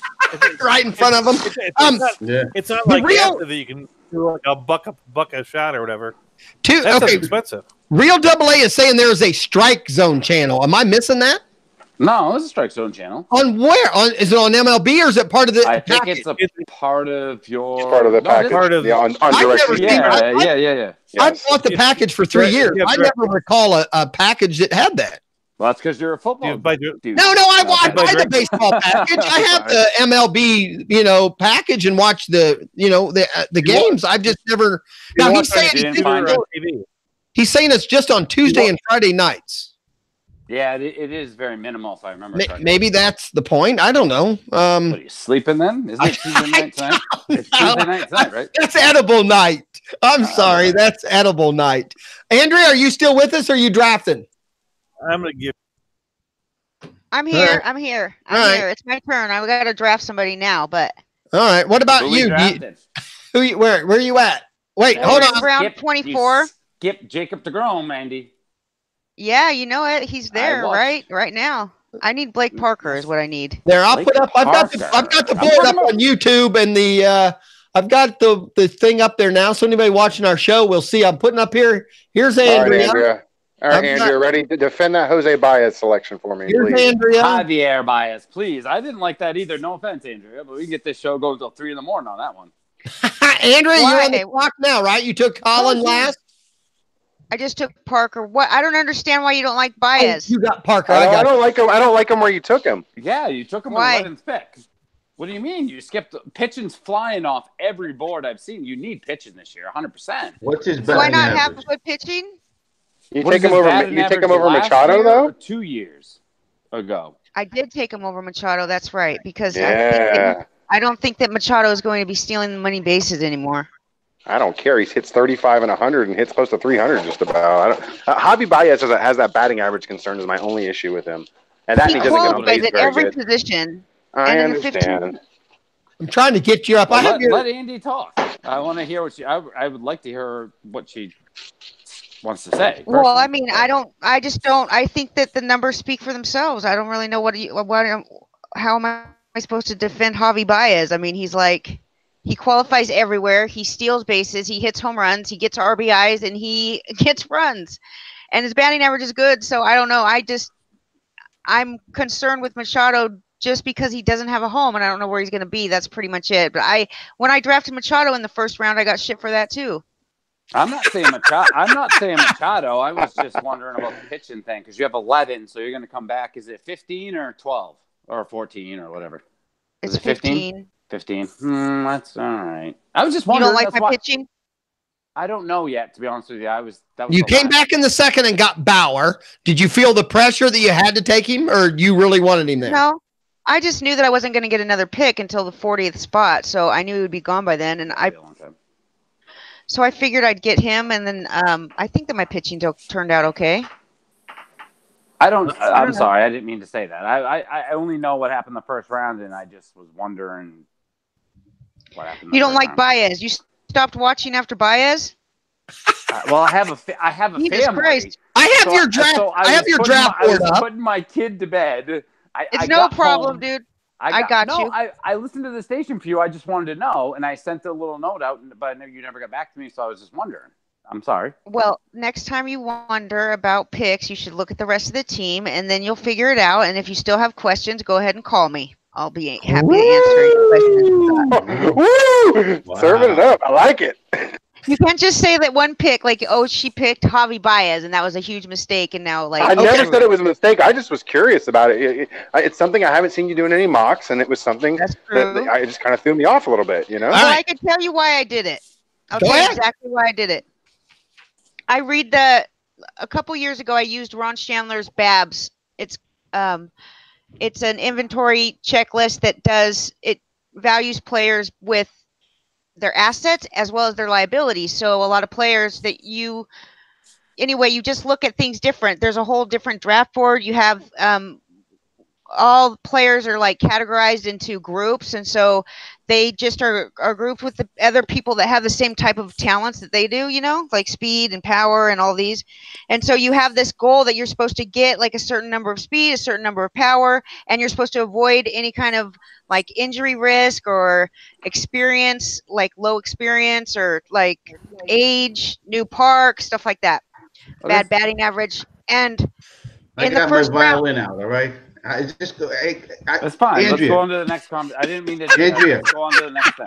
No, okay. I'm 59 years old. I don't want to be Make this 30 seconds or less, please. Okay, I'm good. I'm good. It's almost 11:30 here. No problem. Jim, never apologize for starting shit on my show. It's allowed. I feel like I have to apologize all the time, unfortunately. Now, Andrea, you brought up something. This has nothing to do with your draft, so don't get me there. But you said something. Because here's what I would argue with you if we're going to have an argument is you said Don't you leave, Cha-Cha. Yes. I ain't going nowhere. Andrea said we couldn't question a draft pick without looking at her whole team. I guess I just disagree with that. I mean, and no, don't take it personally like on this pick because I'm not sure I wouldn't take him Baez there either. But my point would be, especially in the very first pick when there's no team yet, to me, if there's a spot where you could question, it'd be that because you don't know where you're getting the rest of the draft yet. It's been 25 fucking rounds since I drafted Baez, dude. Well, my point is he questioned who you took in the first round, not your I didn't, and I'm sorry. I forgot what time it was. No, you're allowed to question me. I totally get it. I'm not questioning. I can't see the whole. I'll tell you the best three picks right now. Abreu, Castilla, and Iglesias, right there, right in the middle of the board. Those are the three best picks where she got those three guys. I agree. Very good. Hold on. Iglesias, best three picks. I love it right there. Those three guys getting those three right there. I'm very happy. Mazzaro getting him down there that low, very good. Billy Hamilton, can't complain about that one either. I think you did way. I can't see the rest of the board on the bottom. I can move it up. I got Buxton and Hamilton. I moved it up, Cha-Cha. Is that what you need me to come back down? Buxton. Well, I would I'm not have quite Easy, you're in the way, buddy. You're right in the way of Andrea's. There you go, buddy. Wait a minute. Hold on. I can just move myself out altogether. Oh wait, I did it wrong. Hold on, I did it wrong. Not there. Hey, what do you guys? There's Greg Bird is there. Camargo is still there. CJ Grone's a good pick. Who? CJ Cron's a good pick right where you got him. He's pretty much 25-30 right there. You needed power. So you got him. Brad Peacock, depending on when he might end up. Who knows? He might even end up as starter. I agree. Peacock's a very good pick. Get a break with him. And is he a last pick? I can't. What are you doing? Oh my lord! No, that's. I think that's. Hold on, that's AA travel, and I'll mute him here. We'll talk to him in a minute. What? AA is coming? AA is on right now. Hi, AA. Hello. I'm muted him. We're like 40 deep right now. Jesus. Who's AA? Anthony? No, I know. Well, like, I've lost my shit all of a sudden. Well, that would be. Look at Doug. He's got the fan What are you doing? Are you drunk? I think we're all drunk. There's AA, but I don't know where he's at. Jesus. Okay, I got Andrew, how many catches in this league? 15 teams. No, how many catches? Oh, what? 2. AA is going to visit Who's your Cicada? I got Astudio and Ianetta. Not bad. Not bad. It's not the worst. Who's your first guy, Andy? William Astudio. He's Minnesota. I love Astudio. Even though he may not come up at the beginning of the year, he's the fat catcher from the Minnesota Twins who's going to probably hit well over 300. I just don't want some bad batting average. He had 355 over the last 90 at bats. Yeah, he's ridiculous. Pretty impressive. What, in AAA? No, okay, in the majors. so it's almost my turn. I don't know who he is. I'm sorry. That's Go look him up. He's one of my favorite players to watch. Are you saying his last name correctly? I'm not trying to be mean. He's like Bartolo Colon as a catcher. That's right. Lance Lynn is still there. He plays a little third base too, but man, that kid can hit. But then Mike Fiers could be a decent one because I think they're about considering having an opener there, and he's the number 1 on the list. Yeah, any pitcher in Oakland can usually have bounce back seasons. I mean, where you got I got Wiley Peralta coming up next, and then Carlos Rodon is still there. No. Lance Lynn? Tanner Roark. I would not take fucking Carlos Rodon. Why? All those White Sox pitchers are horrible. Are there guys out there like? What? Is Merrick Kelly out there or Wade Miley? Those guys I like down here. So we're in round 25. Is Lance Lynn still in Minnesota? Lance Lynn is in Texas. And so is the person who just said before. Standing over me, telling me who to draft. Friars? So that's what I'm going to do. Andrew, who are you listening to? Lenny. Lenny's still awake? Yeah, he's standing here. I can't believe Lenny's up this late. You're lucky Lenny's sleeping. Every time I draft, he's like a fucking Wade Miley got picked there. Wreck every time. Yeah. All right, everybody, hush a minute. I just on the floor, and I told him that Jose Baez wasn't a good Kelly. All right, hold on, everybody. Hush. With the chat room. Hush. AA, are you out there? Your mic is muted. Can you say anything, AA? I muted myself. AA, where the hell are you? What are you doing? Who cares? Just look at him. I am live in Georgia. I just want to know where he's driving to or what he's doing. Cha-Cha's my show, damn it. Listen, I'm telling you. Need help. These are the 10, 15 minutes that people seem to love when everyone is fighting, and I have no control over the show. So, when did you have control over the show? I gave up a few minutes ago, Andrea. I was gonna say from the time it started. Jim started. Those Philadelphia Eagles fans, they just start shit all the time. I didn't do anything. What about Matt Harvey? Booted off again. Matt Harvey. What about you? No, is Matt Derek Harvey. Collins still out there? Max Fried. You want me to put the screen back up? Do I need to put it back up? Max Fried, Craig Stammen, Bud Norris. Merrick Kelly. The guy. Is it a holds league, Andrea? Because if so, I like Stammen. No, it's not. It's definitely not a holds league. 5 by 5, right? Hey, these experts don't play hold leagues, dog. I don't know who you are. 29 players, and I wish it was a fucking holds league, dude. I don't blame you. Get with the program. It's 2019. Singrani, is he an opener? Get with the program. I gotta go because I gotta go. They're calling me. I'll be back. Don't hang up, you guys. Bye, Andy. Goodbye. I don't want to stay up this late. Something about these drafts. Jesus. Like when What's up, I'm Cha-Cha? drafting. Go ahead, Doug. Go ahead. When I'm drafting, if people tell me I have good picks, I feel like I'm doing something wrong. And when people criticize me, I feel I'm doing it right. Because there's like this whole groupthink thing where everybody thinks a certain number of people are going to be great and some people aren't. It's like I like the fact when they don't like the picks I make. I just like winning at the end, you know? That's all I want. I just have a superiority complex when it comes to fantasy baseball. I just always think I'm right. Yeah, okay. Oh, definitely. I do find that more in baseball drafts than football drafts. And maybe it's because football's easier. It is 100%. 100%. But in football, you can't make a bad pick in football. But my argument and I'm not even arguing, when Andrea says, well, you can't make fun of my first pick because you have to look at my whole team. I would say if there's one pick you can question, it's the first one because you don't even know who's going to be the rest of your team yet. But nobody else that we drafted with in all our mock drafts. We've done about 7 mock drafts. Not one person has drafted Javi Baez in the first round or any of Lenny. Yes, sir, Cha-Cha. That's why I brought it up. How could you not question it? I questioned it right away. I told Lenny right away when he was on the radio. I saw that in the chat. Yeah, I saw that. That she took Baez first, meaning, and especially who would you take? Who would you take ahead of him? DeGrom. She should have picked DeGrom. Went next. Really? Nah. She should have picked DeGrom. Nah, DeGrom's a terrible first-round pick. Are you kidding? At pick 11? Who said not at pick 11, it's not. Are you kidding? The 15-team league? There's no way. All right. I can't see the board. If the board's up, I'll tell you. It's got to be about 6 people. DeGrom's not going to have a 1.6 ERA. Everything for DeGrom worked out well for him last year. He had a 1.6 ERA, like the 7th best in history or whatever. He's gonna be perfectly good at. You take his year that he had last year, throw a 2.65 ERA on it, and it's like the 44th best player, right? Whoa. And 2.65 is could you take Trevor Bauer? Would you take Trevor Bauer over him? I would take Sale over DeGrom in the first round. I wouldn't have taken Bauer in that slot either. I would have taken Blake Snell over Bauer. You're on the board. Sale would have been next. Baez or Baez? If you're going to take it. Guys, we're talking about the first pick. Her first pick was we're talking about We're talking about Bauer. Baez. Her first pick was 11. Sale. You guys keep throwing Bauer in there. There's no way. I'm saying I'm giving you a choice. Sale's gone. You taking Bauer or Baez? Sale's not gone.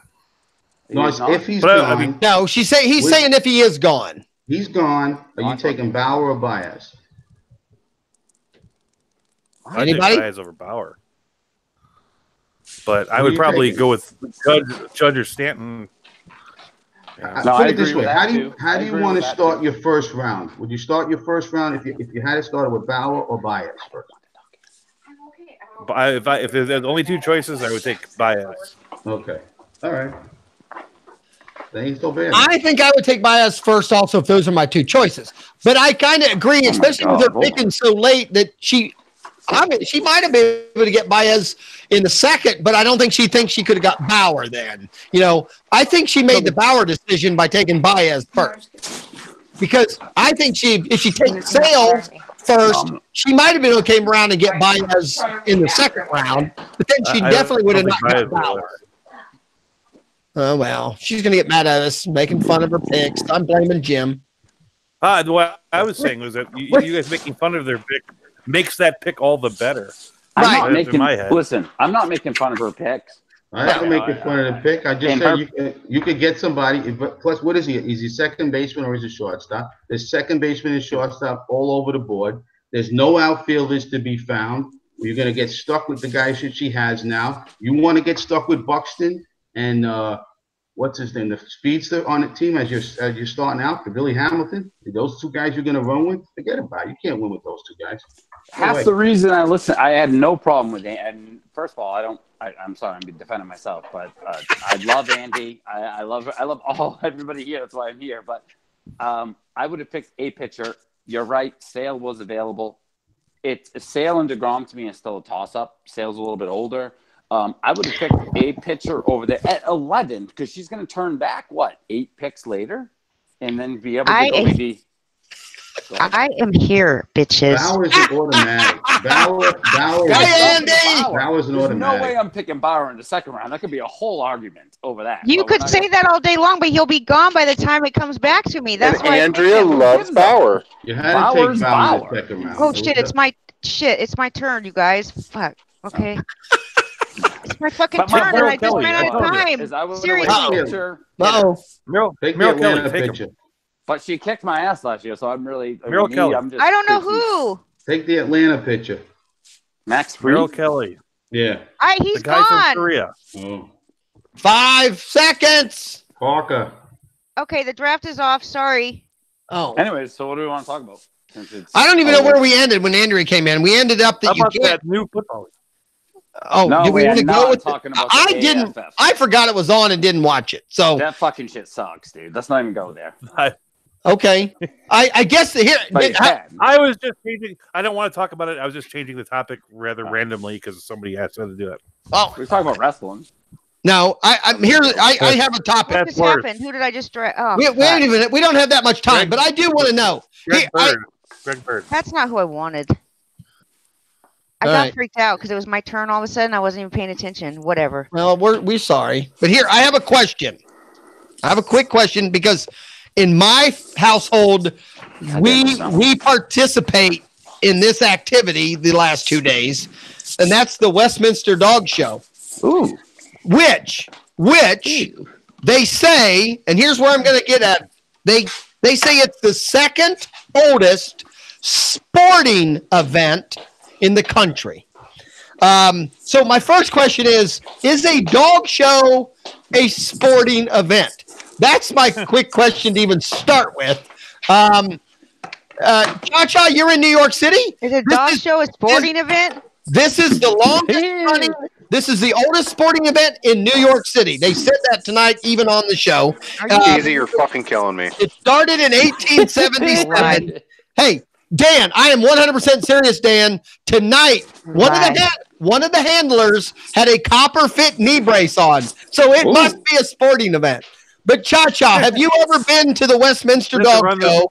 And is it a sporting event? It's a sporting event. I've never been to it. If I could gamble on it, then I'm happy to make it a sporting event. I bet you can gamble on it. There's got to be prop bets. It's all about the gambling, no doubt about it. It's got to be gambling involved. I know I set up my DFS team for the Westminster Dog Show. I definitely did that. All right, Dan, I'm assuming you don't think it's a sporting event or you don't care about dogs. I love dogs. I have 4 of them sitting right next to me right now, but in no way, shape, or form is that a goddamn sporting event. Now, do you want to know? Okay, let me go down. Doug, quick answer, because you go long sometimes. No. Is the dog show a sporting event? No. No, okay. Jim, what about you? It's a animal sporting event, 100%. Actually, Okay. I enjoy it. Is the fact that dogs are athletic teams. These dogs are in What was the question? based on athletic ability, so that doesn't count. Isn't it like watching the Miss USA pageant or something?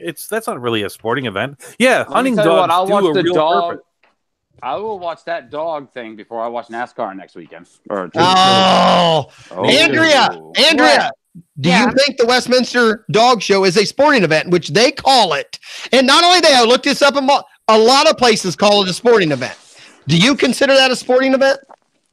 Well, if you consider a beauty pageant a sporting event, I don't, and no one else does. Okay, that is then not no. a sporting event. Okay, so I guess no, but it is for the dog because they have to be in shape. They have to be like.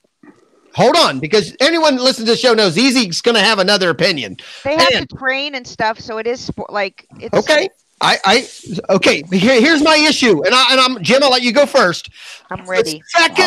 The second longest sporting event in America. No, that is the second. The longest running sporting event is the Kentucky Derby. It's also something that has an animal involved. Longest.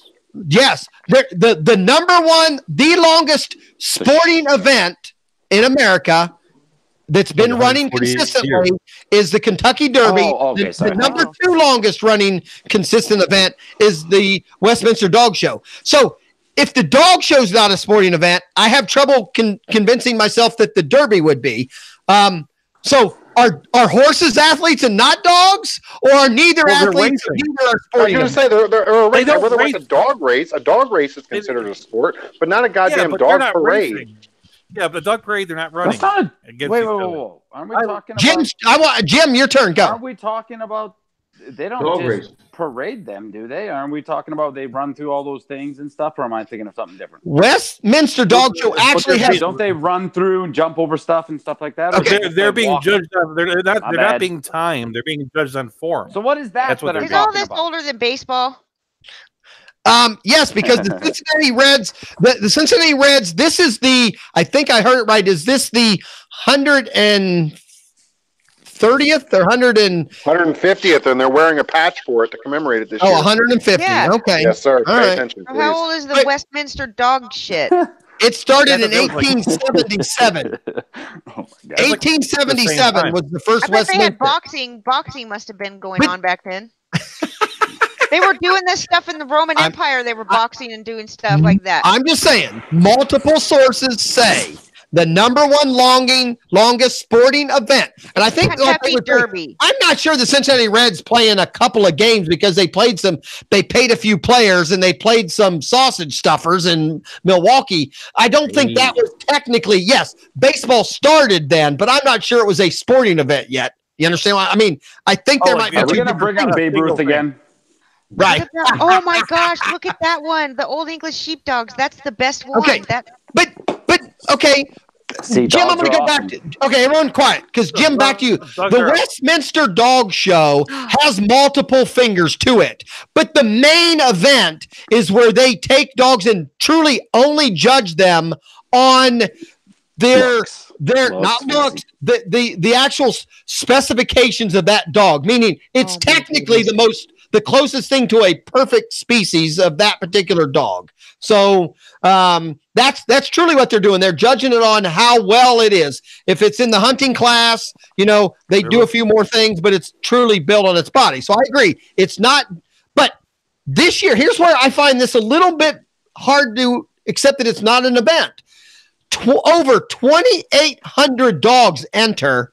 There is only one winner. They narrow 2,800 down to one. The Kentucky Derby sometimes has 6 horses, sometimes has 18, and then there's one winner. But they're taking all these dogs and putting them up against each other all the way down to where there's finally just one perfect dog. I don't know. I'm just asking. They call it a sporting event.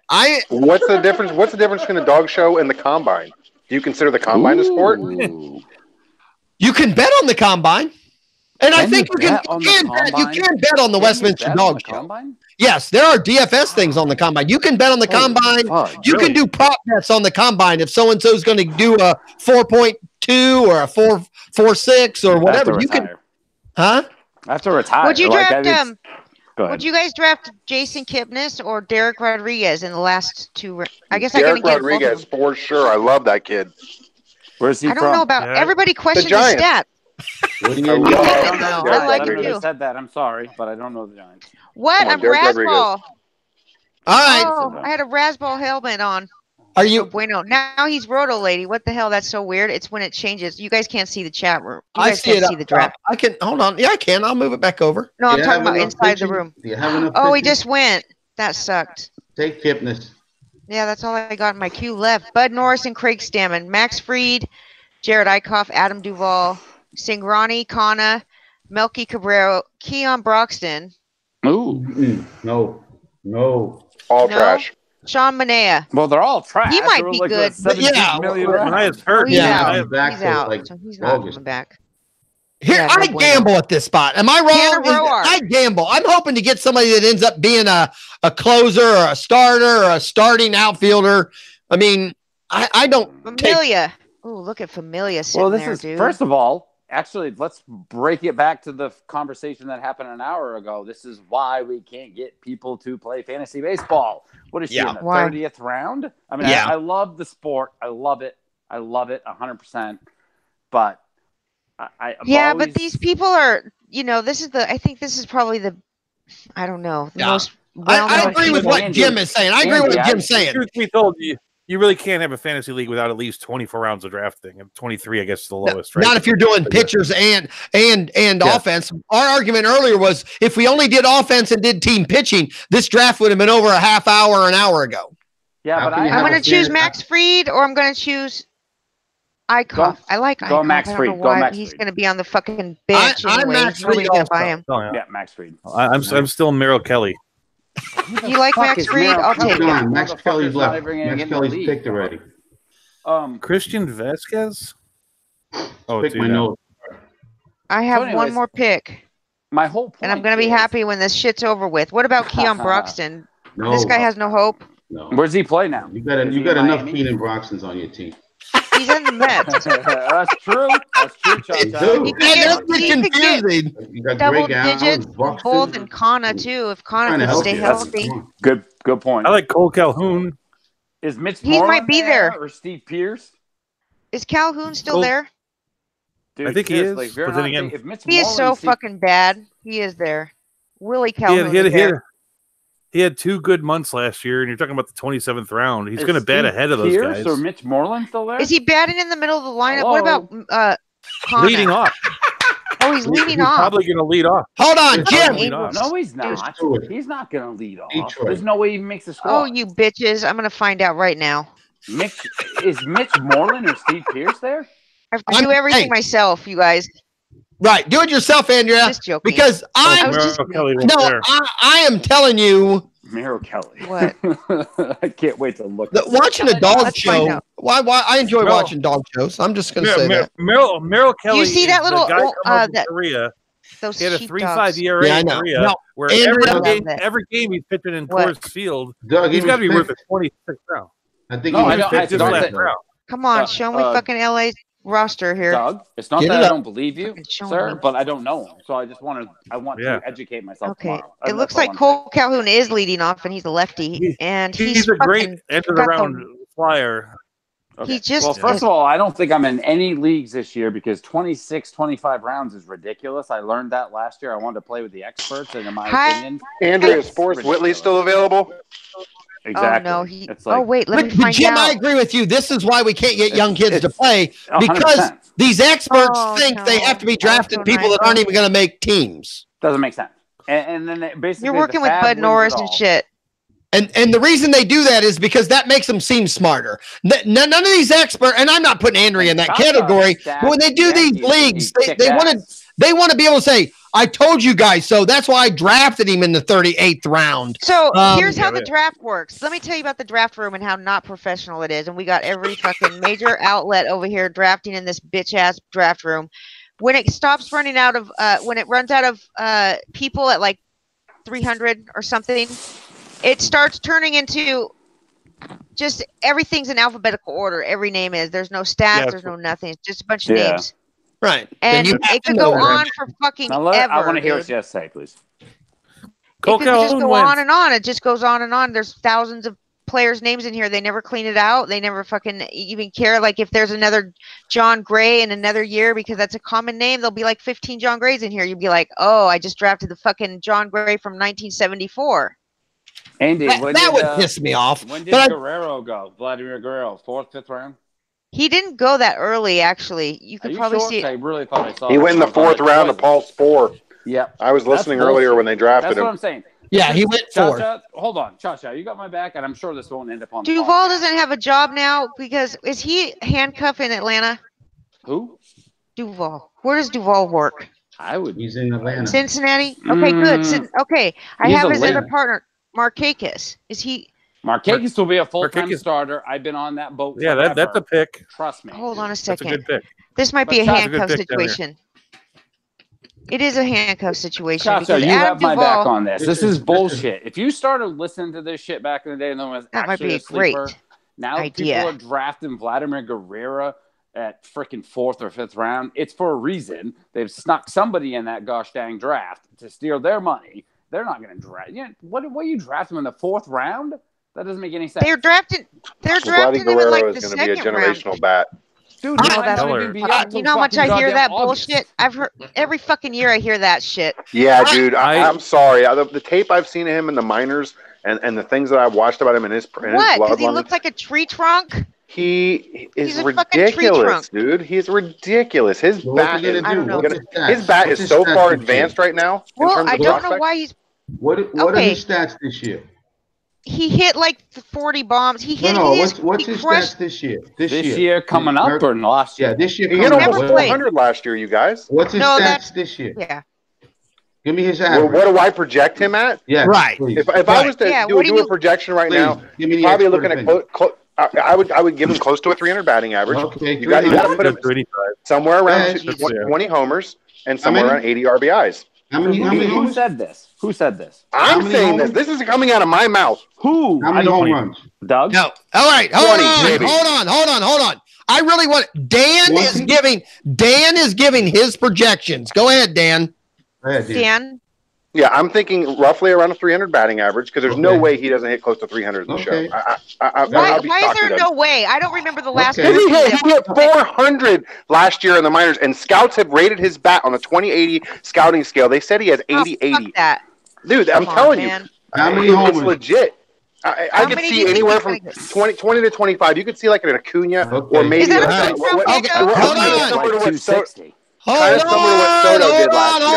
on. Cha-cha. Every time Dan says something, you have to answer. Let Dan give the whole stats, and then we'll comment. Dan, start again. What do you have him projected at? I could see him putting up a very similar line to what Juan Soto did last year. No. Hold on, Henry. No, Dan, tell me the projections, the numbers that you think you have. I'll throw it out there. 300, 25, 85. Why not Duvall?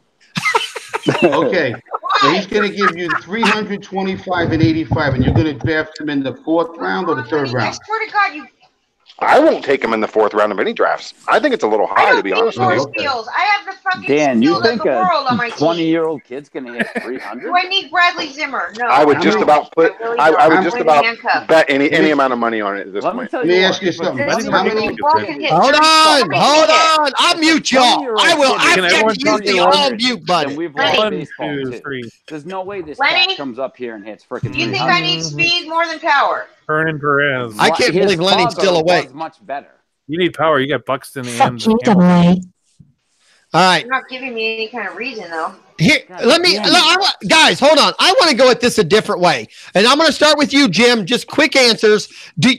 True opinion, nothing to do with this draft particular. I just want everyone's quick opinion on.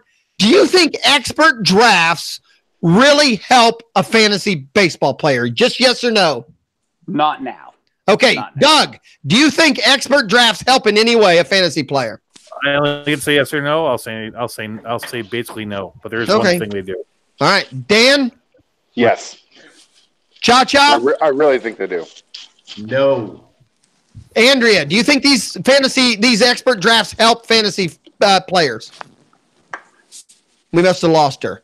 You didn't lose me. I just put you on mute. I didn't want you to hear me yelling at Lenny. Do you think these expert drafts really help fantasy players? I don't really know if they do or not. I could tell you that. Do these just fill space on Sirius and some of the other networks? Mm-hmm. Yep. That's the answer. Okay, that's what I mean. Definitely. Do you? When you get ready for the season, do you listen to expert drafts or no? None. Don't listen to them. Not baseball, not football. As a fantasy fan, I think it's a waste of my time. I'd rather come on here and chat with Cha-Cha in the chat room and make fun of somebody who's doing a podcast. Because experts, people have different opinions. They're trying to accomplish different things in these mock drafts. They have in an my agenda opinion. problem, yeah. Now, well, these aren't mock drafts. This is a real league. A real league with how much money from each of you? Really? It has to have money for it to be a real league? Is that what you're trying to fucking roll up on me? No, Andrea, I'm not saying that in this one. That's what I'm saying. I'm saying in general. Most of them, we have to pay money to be in Tout Wars, and right. And this one doesn't cost money, but it's people would pay it, so it doesn't even matter how much it costs. People would still fucking pay it. What I'm saying is, when experts don't have money on the line and all they have on their line is a little bit of a reputation. Well, they have their entire livelihood because most of them are like. But here's the only thing I have. I feel the experts in these leagues only have a couple of options. One is win the league, and then you have the bragging rights. The other option is draft some crazy things and hope even if you don't win the league, a couple of those crazy things pay off, and you can say, "See, I was the one on that guy." Jesus! How did I? How about when people draft certain players just to get on camera? I do believe that happens. Ways that they have these really ridiculous. Because I agree with Cha-Cha. I don't think a real expert's drafting, if there's money on the line, that you're drafting Vladimir in the 3rd or 4th round. I just don't think. Yes, they do. They are doing it. They're doing it. They're a bunch of idiots. Basically everywhere. All right. You cannot trust every rookie that's supposed to be the next generation. I don't player trust any rookie in the first season. I don't either. Thank you. I don't. Give Paul Scorer $100. I bet he doesn't. I bet you don't pick him in the 4th round. Right. I agree with Cha-Cha. Jim, what's your opinion on now I'm gonna let you go a little more.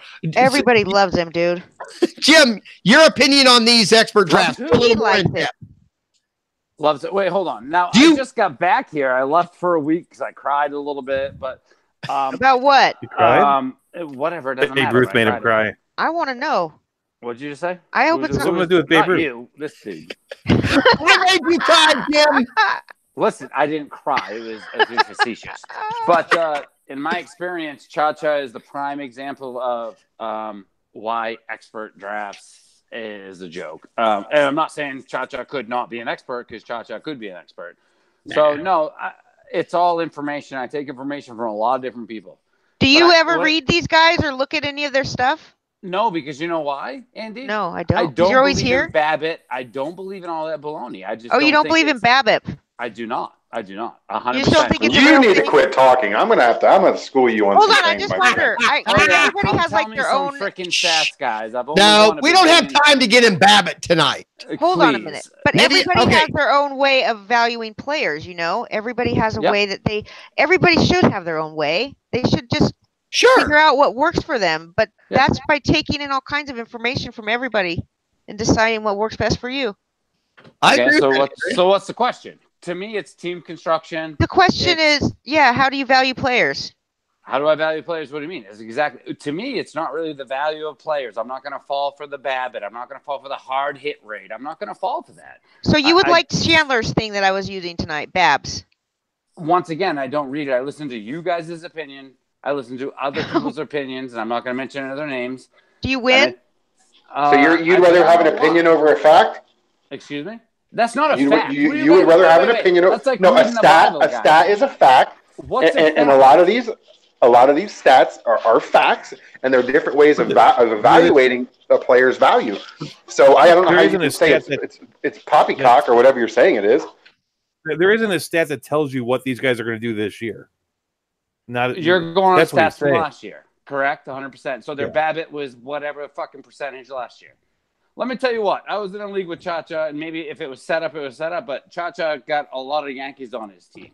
It was a fairly good league. And Cha-Cha had a bazillion. Excuse me? Was this the Yahoo League or what? No, it was our GST League. Oh, and GST. He outbid me. I was right there with Cha-Cha on almost every single bid. He Cha-Cha. won the league. Yep. And I was 11th. And he outbid me on almost every bid. And I messaged him. And I was like, you motherfucker. You were messaging him during the draft? You did. No, bids, Andrea. Bids, Andrea. I don't know if you guys are trying to make fun of me or not, but it's not going to work. Bids. Who the fuck is making fun of who? Bids. And every player I went for, he went for, and he got me by $3 or $4. How do you think Yeah, go ahead. I don't know why it's turned into a fight. I'm not saying that. But it's not auction draft. It was a snake draft. I'm not talking. No, it's not the draft. We're not communicating well. What I'm trying to do, whatever. My opinion is these fucking professionals. Let Jim finish. Professional, they can go fly a kite. I'll play with any of you motherfuckers any day. I'm not saying you're gonna win. You're not gonna win in baseball. Unless you're Adam Ronis, you're not gonna win. Adam Ronis? Are you kidding me? He wins every fucking league that he's in. That's what I just said. Right. That's exactly what I'm in his league. Can you imagine? And you're the dumbass that keeps playing in leagues for money with him, dude. That's just stupid.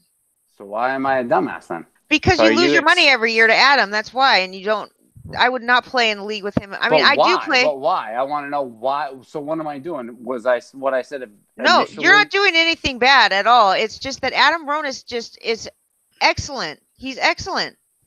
Drafting. No. He got no. Yeah, he's. Oh, you're better. Okay, now we got a problem. Is this too many cans of beer?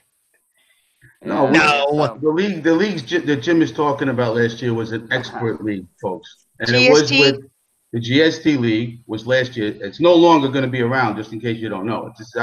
What? Oh, that's a good way to tell me. Break the news. Well, I'm not the guy that runs the league. The guy that runs the league should have told you that. Who is it? Who is it? It used to be Tony. That's the one that started the league. Tony. Then it went to Adam. It went to Chris. It's Chris's bar. It's a GST is the. Adam was running it last year, though. Remember? He was our commissioner. Yeah. Adam was the commissioner, but Chris held all the money. Chris told us that we don't. The year before with Tony. Yes, we didn't have any problems last year, right? No, I didn't. I got paid. I had a problem. Good. He had a problem with me, but what you did? I made a bad trade that he didn't like. Oh, he made one shitty trade with Sean Mania for Nelson Cruz to Ronis when I was fighting for first place. I wanted to kill him. Oh yeah, well, Cha, you have no mercy for anyone else, so I don't know. No, you traded me Hunter Strickland. He never pitched one game for me. So what are you talking about? Bitch, you gave me Ian Happ. That fucker just sat on my. Hey, Ian Happ on Hunter Strickland's a fair trade. That's a fair trade.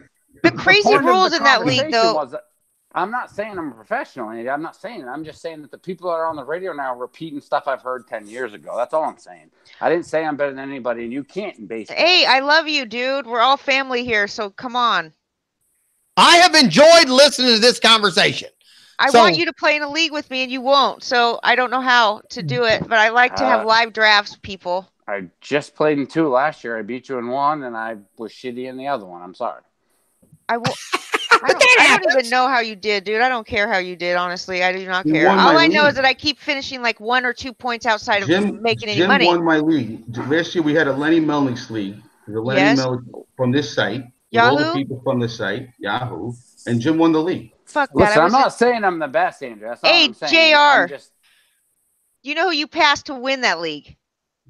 Yours truly. My first pretty much the whole year. I think that was me in first. No, Andrea and Jim were fighting it out. We were just. Go ahead. Wait a minute. So is this the same guy that was telling me that Babe Ruth was no good like 2 weeks ago? Is this the same? Is this? I'm trying to get in the chat room for that show. We're not going to talk about Babe. Is this the same guy though? I just want to make sure I'm hearing this correct, right? It was Ottavino that said that. I love Jim. I love Jim. Hey, I love Jim. I never say Babe Ruth was no good. All right. Who knows? Hey, Jim. When are you coming out to where do you live? Connecticut? When are you coming to New York? I live in Maine. We get to meet. Guess what? We get to meet JJ. We get to meet JJ on Saturday. Where at? At West Hamptons. 20 minutes from our house, and he's. Hold on. Who the fuck JJ's not in California? JJ I was talking shit about Babe Ruth. That was Dan. What else you gotta say, Dan? You actually look kind of familiar. I'm just asking questions, man. I tried to get I was a conversation that was going on 2 weeks ago. What's wrong? I didn't say that he wasn't good. That's not what I said. Why don't you fucking say what the fuck I said? Time out. We're here to have fun. Just because I'm not from New York, you can't come in here and fucking say that I didn't say stupid shit that wasn't. I'm not from New York either. Well, you calm down, big guy. New York's what? Cha-Cha's from New York. That's it. I'm the only one. Cha-Cha's the only New Yorker. You can tell right away when somebody is. All right.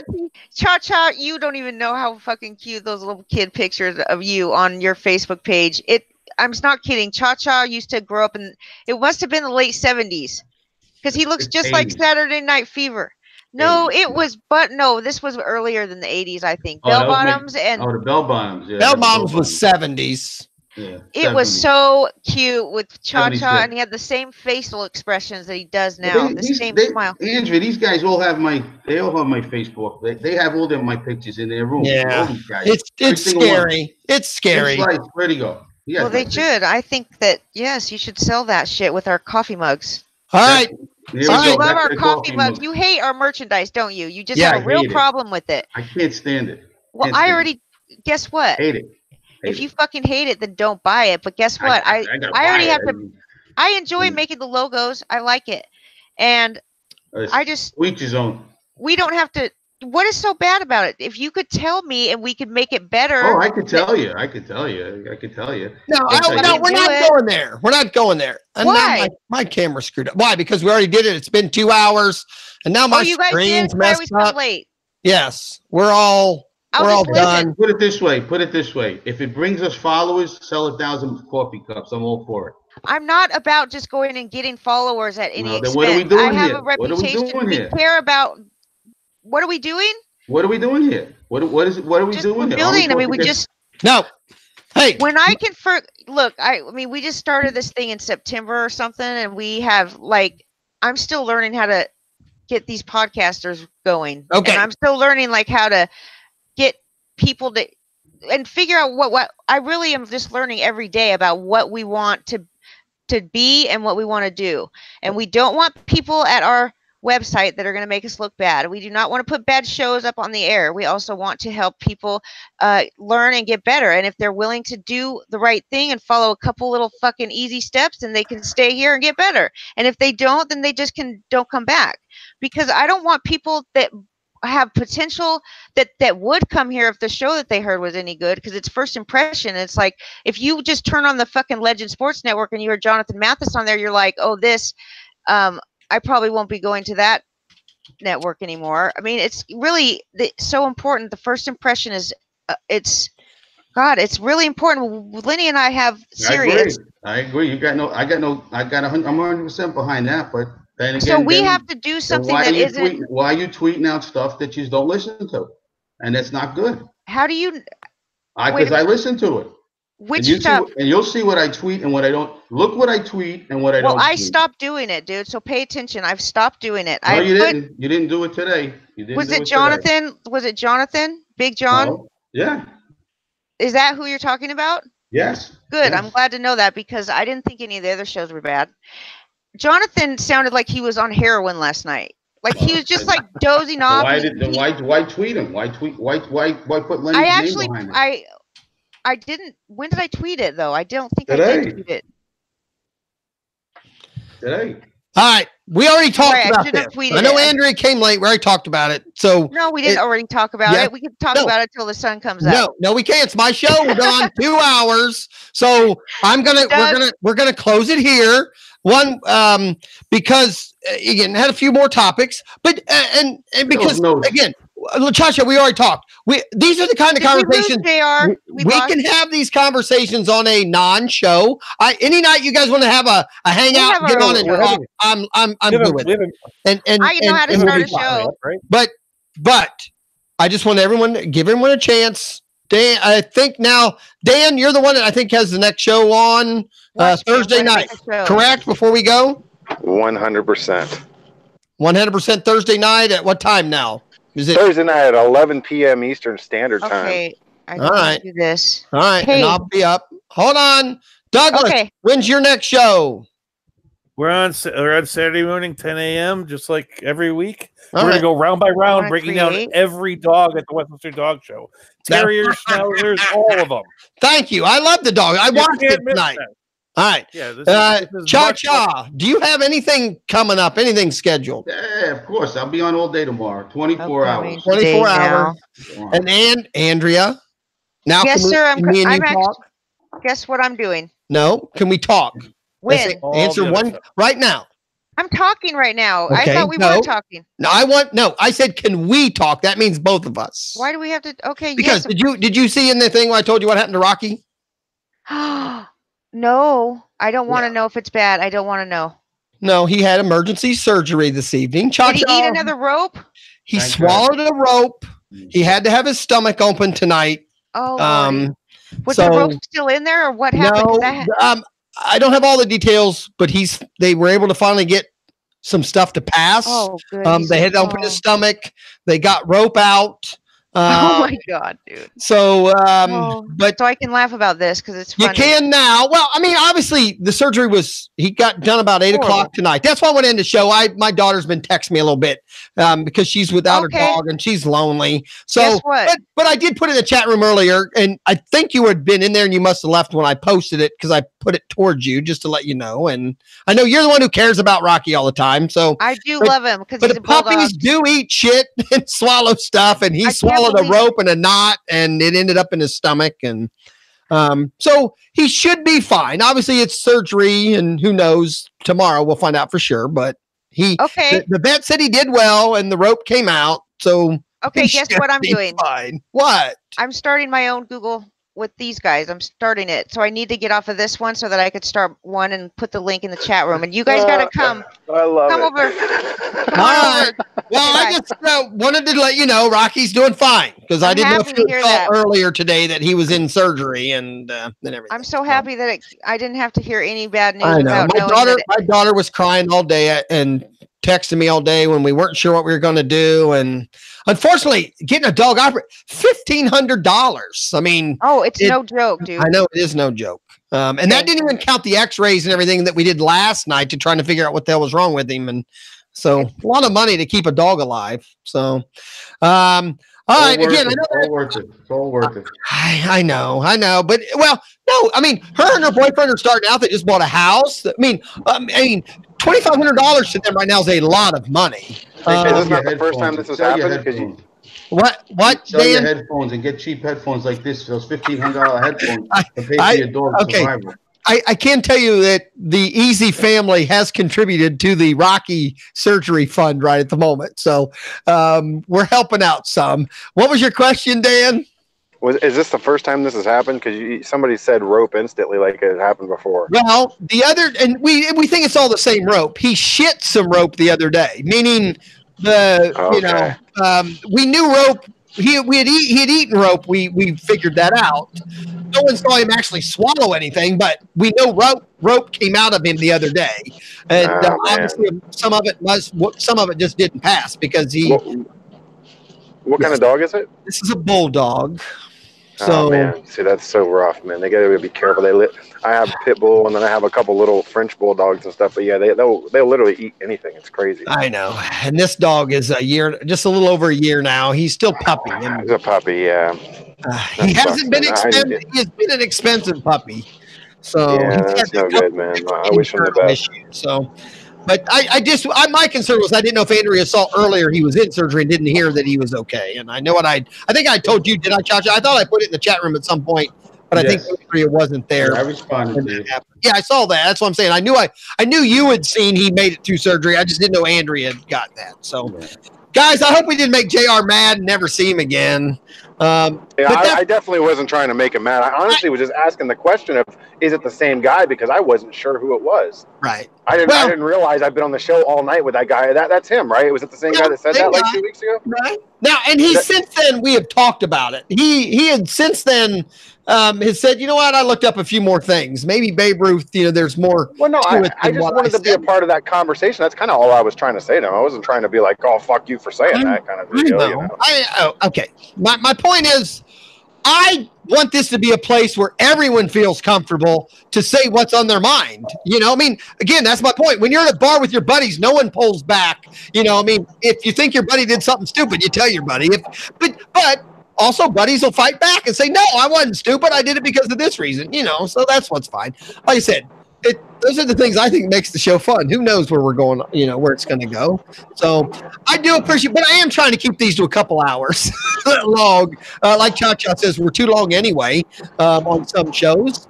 I do think we covered a couple of good topics tonight. So I gotta tell you, easy. I feel just the opposite though. I like the longer shows, and as someone who works a lot of long hours at work, I tend to listen to a lot of podcasts at work, and sometimes the longer the better for me, man, to be honest with you. I'm not against long shows if they're entertaining. But Dan, here's the thing, Dan.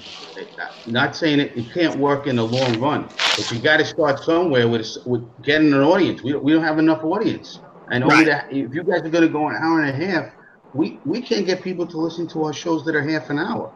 So who's going to listen to it? I don't care who. If me, Lenny, Lenny has 40 people following. That's not a lot of people, folks. 40 people listening to you in the morning is great for Lenny, but we need to expand. 40 people. If you're not getting, what are your ideas on it? I mean, what do you think's the best path? Well, let's okay. Andrea put a Hangouts thing in there that's not on the air. Let's go there. That way people can come and go. Again, everybody, thanks for coming out tonight to the roundtable. Had a blast. It got a little carried away. I'm losing control a little more regularly now, but I think that's because people are feeling more free to say what's on their mind, and I think that's great. So, everybody, everyone that was here tonight, I want to say thanks again for Chuck, also who's already gone, JR, who's come and gone. The AA has come and gone. The people in the chat room, we had Lenny eventually out there, who I can't believe he's still awake. DK Lush, Mal Powell, Meckard. It was pretty good chat room again tonight. Also, everybody, have a good night. See you in the morning at 9 o'clock for Lenny talking baseball. And me and Chris will be here tomorrow night at 10. Say night, guys. Good night. Good night, guys. This has been Just a Fantasy Fan podcast. And to keep your fantasies going, follow us at justafantasyfan.com. Say good night. Good night.